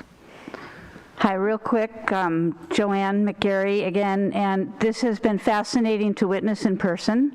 I do have to say it was very difficult for me, Councilmember Watson, to understand what you were saying on occasion, so I would just appreciate sometimes being a little clearer in your speech so that I can hear what you're asking, so that I could understand the answers that the staff is giving. But, ultimately, I think I like to have things simplified. But one of the basic things that I've come to understand, and the IPCC, and there's a lot of global scientists and political strategists and all who are willing to help Main Street in dealing with the global realities and taking it down to Main Street. But what it really comes down to is Mother Earth bats last, and that's what we all really need to start thinking about when we think about any of this mitigation on any of the land use and coastal planning and all this. That it's ultimately going to be what the planet decides to have happen in a global climate changing reality. So thanks for letting me be exposed to this, and I'm going to continue to be vigilant in listening to what people have to ask and have to answer on this very important local issue. Thank you. Thank you, Joanne.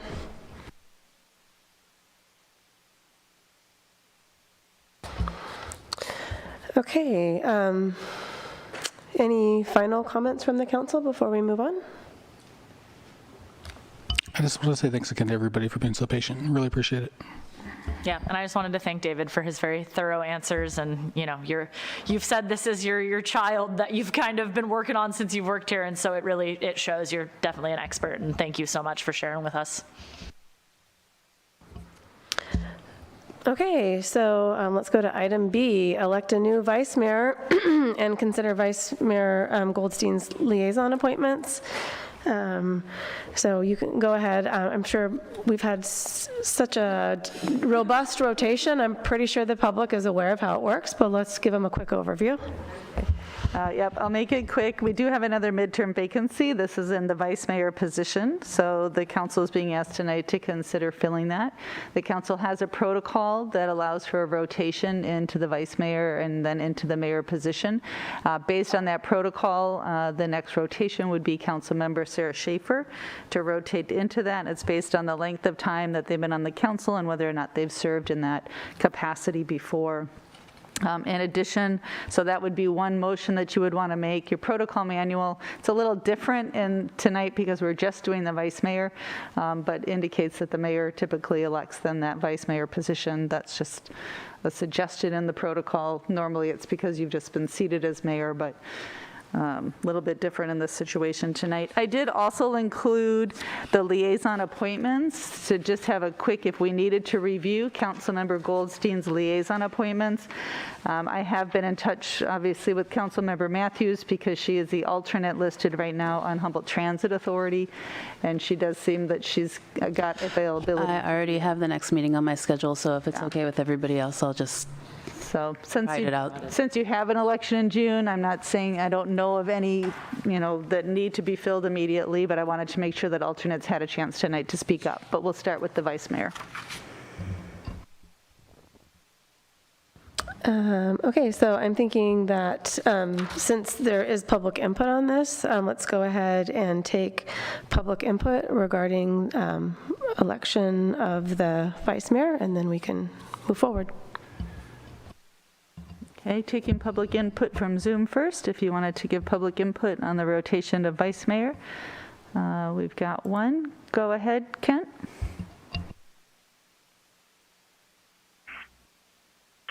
For years, I sat in the chamber when the protocol was developed for this election. There was a rotation there, as I remember. I did have a question, and I don't remember exactly what happened, and I could be corrected if my perception was wrong. There wasn't any protocol in there should a sitting council member be removed as far as mayor and how they would be put back into rotation.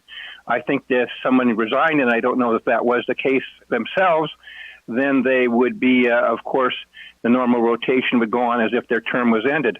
So I don't know how that protocol was addressed, and I don't know how that relayering of the potential system would work as far as that goes if someone doesn't serve their full term as far as mayor goes. So that's just a question on your protocol there. I never saw that addressed. I never saw that happen before in the many years that I've been in attendance of the Arcata Council meetings. So that is my main comment regarding that. And so if possible, I don't know, if you could describe what the future rotation would be regarding the current people sitting up there. I know before it's been a traditional thing where the vice mayor then moves up to be the mayor. And so now that we seem to be out of rotation, it will be interesting to see how the musical chairs will proceed in the future also. Thank you for my opportunity to comment. And do we have any other people wishing to comment? No more public comment on Zoom. Okay, anyone in chambers? All right, so I would like to make a motion to elect Councilmember Schaefer as our vice mayor. Second. All in favor?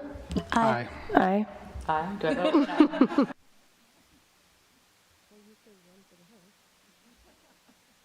Okay, so that passes unanimously, and for the record, if Councilmember Schaefer does vote aye on that, she just wasn't sure whether she should vote for herself or not.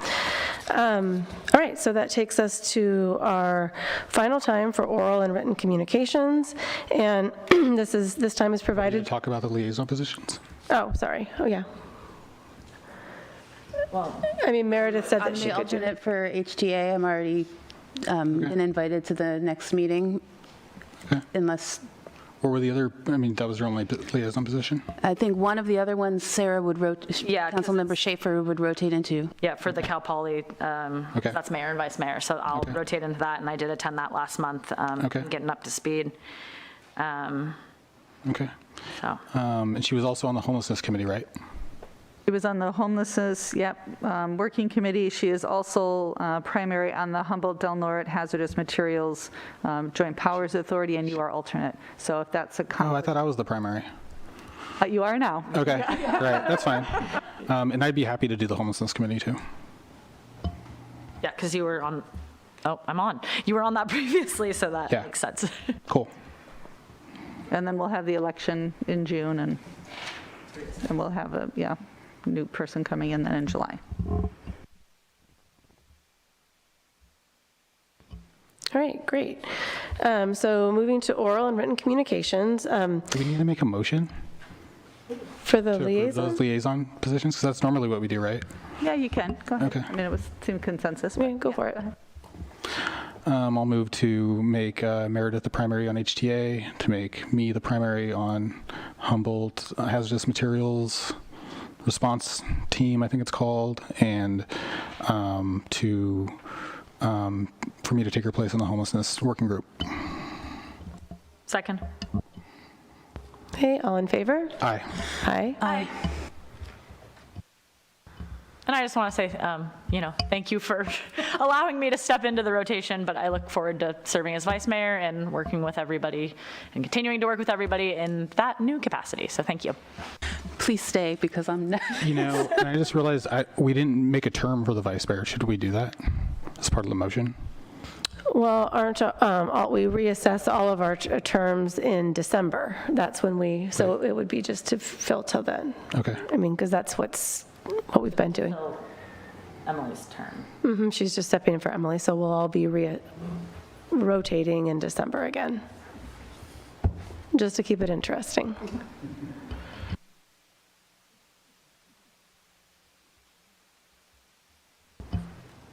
All right, so final chance for oral and written communication for things that were not on the agenda. Please raise your hand if you are on the Zoom webinar, or press *9 now if you are on a phone line and you would like to make a public comment.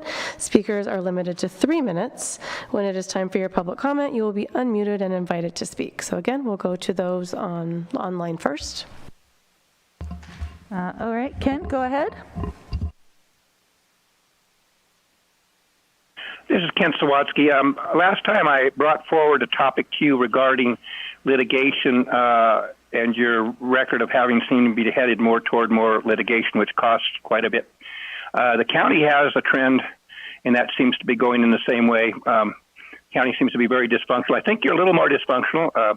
Just to say you seem to have a good grasp and some great staff there, which helps a lot. The county has some great staff also, especially their auditor controller, who seems to be in the limelight lately. People may not understand that. But anyway, I did wish to caution you on something as far as litigation. And I do risk management, deal with all kinds of attorneys. I was talking to the state attorney general's office 3 or 4 times during the last few days on a few topics. And so I do play in those particular areas. Of great concern and potential, I don't know if you got a judge who wanted to set an example, was if you have a member on your staff, on your board up there, that does not have equal access to your staff, and that appears to be the case here, I believe you are in jeopardy. And this could be the kind of litigation where somebody who's treated differently than the rest of you for whatever reason, without having true justification, that is, it should be in the public forum, that a judge could spank you and say, well, we're going to make an example out of you. You're a small community. We're only going to hit you for $6 million this time. That's not covered by your liability fund. So I would caution you to treat everybody equally, and anybody who's violating someone's rights could well be brought forward in litigation. I think they would most likely prevail. So that's a little bit of a warning. And I have had dealings with these particular items, and you can take what I say with a grain of salt. I'm not an attorney, but I have many of them on retainer, and I work with them. So I would caution you in that particular area. I also would caution you with blocking the public's access to information. Also, when we ask a question at the meeting, if the chair is chaired in a manner which I would refer to as Rex Bowen would chair it from the county, and I see that apparently happening here, in my opinion, as far as treatment, as far as participation, then that does not play well with the public. And again, that brings a lot of angst to the public, and I think they have the right to have their questions answered in this forum, and that's done in all other forums I've been to. This is the first one where I've seen, especially midstream in a meeting, the access to having questions answered. Apparently you don't want to have them answered in the public. I can understand, it may cause you some trouble, but that's your job, is to have your staff answer those questions. Thank you for my opportunity to speak.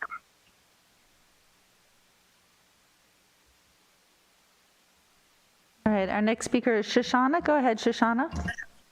Hi there. I just had 3 things I was hoping to bring up as far as pedestrian and biker safety. I've just noticed some really wonderful bright red fresh paint in some places around town. I'm hoping it can be refreshed all around town.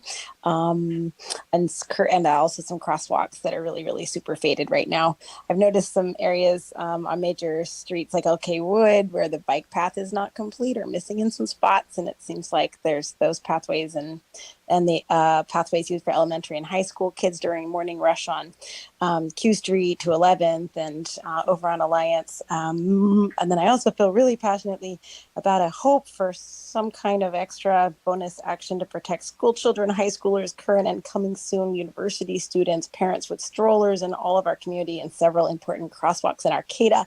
And I really would love to throw it out there to the universe that the LK Wood and Alliance are such major roads connecting our big residential areas of Arcata. And I walked along those streets all my lifetime growing up, especially on Alliance. And they're such an important part for walking, scootering, and biking people.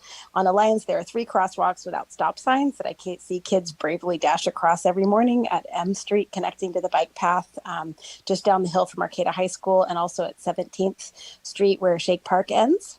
And over on LK Wood, there are 2 spots where the sidewalk ends and you have to cross the street. And of course, over at St. Louis Road, where Jen Mariposa Garcia recently lost her life after being hit by a car while pushing a stroller in the crosswalk. I hope that there's some way to help install lighty crossing signals at those 6 locations. And I also wish for one on K Street over on 8th or 9th Street, going from the Creamery District toward downtown. But at least those 6 would be an amazing start. And I don't know if that's something people could help fundraise for or make happen, but those lighty, brighty, wonderful crossings so much help when people get so distracted as they're driving. Thank you so much. Thanks for helping make it safer. Thank you. Thank you, Shoshana. No more public comment on Zoom. Okay, go ahead. Okay, thank you so much for letting me be here in person and come up to the podium so many times tonight. I feel like an essential citizen. I just want the City Council and staff to know that I'm signing the paperwork and turning it in tomorrow to the Environmental Services Department to become an official volunteer for the city, and I have already taken my wagon and tricycle around to the farmers market with the soil saver compost bins that the city provides to the residents, and trying to promote people in our community to compost to help the earth. And so that's one of my volunteer things. I also have recently signed up to volunteer with Arcata Main Street. And I'm also live in the Creamery District and am a volunteer at the Arcata Playhouse. And I have here the annual Zero to Fierce Women's Festival pamphlet of all the wonderful week-long activities that men, women, and anyone can come and attend and participate in. The Playhouse Arts and the Playhouse do an incredible job on putting together this event, and it incorporates all aspects of the community in music, art, theater, and other.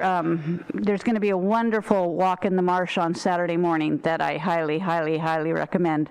But anyway, I have these here for you and your family and friends to distribute to, and I just encourage you to participate in this wonderful civic event in honor of International Women's Month.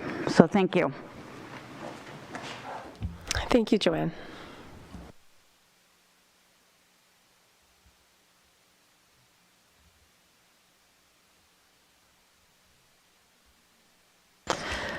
Okay, so that takes us to council and staff reports. So do we have any reports from council? Sure, I will mention there is a chamber mixer tomorrow night, Arcata Chamber Mixer. It will be in Eureka at the Aquatic Center. It is sponsored by, hosted by the Cal Poly, so it should be really interesting. It's from 5:30 to 7. I also want to know that I've heard a lot of feedback that people are getting anxious about their recycling. Just want you to know I'm on the HWMA board, and I just formed a subcommittee that is going to really dive a little deeper into kind of solving some problems around, hopefully, around our waste. That's it. This isn't necessarily an update from one of my liaisonships or anything, but I did just want to say, and Shoshana's comment reminded me of this, I had the opportunity to ride with Critical Mass on the last Friday of every month, and this month's ride was in honor of Jennifer Garcia and also the bicyclist that was hit on Spear near Alliance, and we, solemnly biked out there all with flowers and left flowers at the 2 slow down signs in those areas. And so just, really reminding people that, we have been seeing across the county an increase of, bike and pedestrian versus car accidents, just to be vigilant, drive slowly, and especially, as we're living in this world of climate change, we see a lot more people, looking for cleaner ways to get around, and I'm looking forward to working with all these various plans that we have coming up to improve these, safeties, especially in these key corridors. And so I just wanted to say, remember, Critical Mass, get out there, ride your bike, last Friday of every month. Thanks. Yeah, so just to respond a little bit to Shoshana, just so you know, we did talk very deeply about pedestrian bicycle safety last night at our goal setting, and it's something that the council feels very strongly about. So thank you. We hear you. All right, so just a quick update. The Arcata Main Street is in, they're doing a membership drive, also working on Oyster Festival, which is going to be a great event, trying to build back, which it's tough, when we haven't been able to have it in its full force. So it'll still be a little bit different, but it's going to be great. And they're still looking for volunteers to help with that, as well as for more board members for Main Street. And then the Vice Mayor and I did attend our quarterly meeting with HSU, which we do every quarter, and we just learned about their enrollment projections and how things really have started to traject upwards since the announcement of the Cal Poly, which I'm sure we're not surprised by. Also, we talked about the green and gold corridor. We're working to make G and H streets more of a connection, as well as safety and the footbridge. So just those meetings are always really robust and good. It's a chance for us to connect with the university and make sure that we're on the same page and share concerns and collaboration. So that's always a good meeting. That sounds really good. Thanks for the update. Yeah, the G&H corridor is kind of been a passion project for me for several years, working with HSU, so I'm really glad that there's progress being made on it, and I really look forward to seeing that. This is part of why, I was pushing to get G Street repaved, so I'm also really excited about that project. And other than that, I don't have anything to report. I feel like I would be remiss if I didn't mention that there are terrible things going on in the world outside of this council chamber. There's terrible things being done to people in the Ukraine, and even though, we are really focused on our local government right now, it's important to know that there are some atrocities being done outside of our council. So just think about that. Thank you. Anything else? Okay, with that, we are adjourned. Thank you.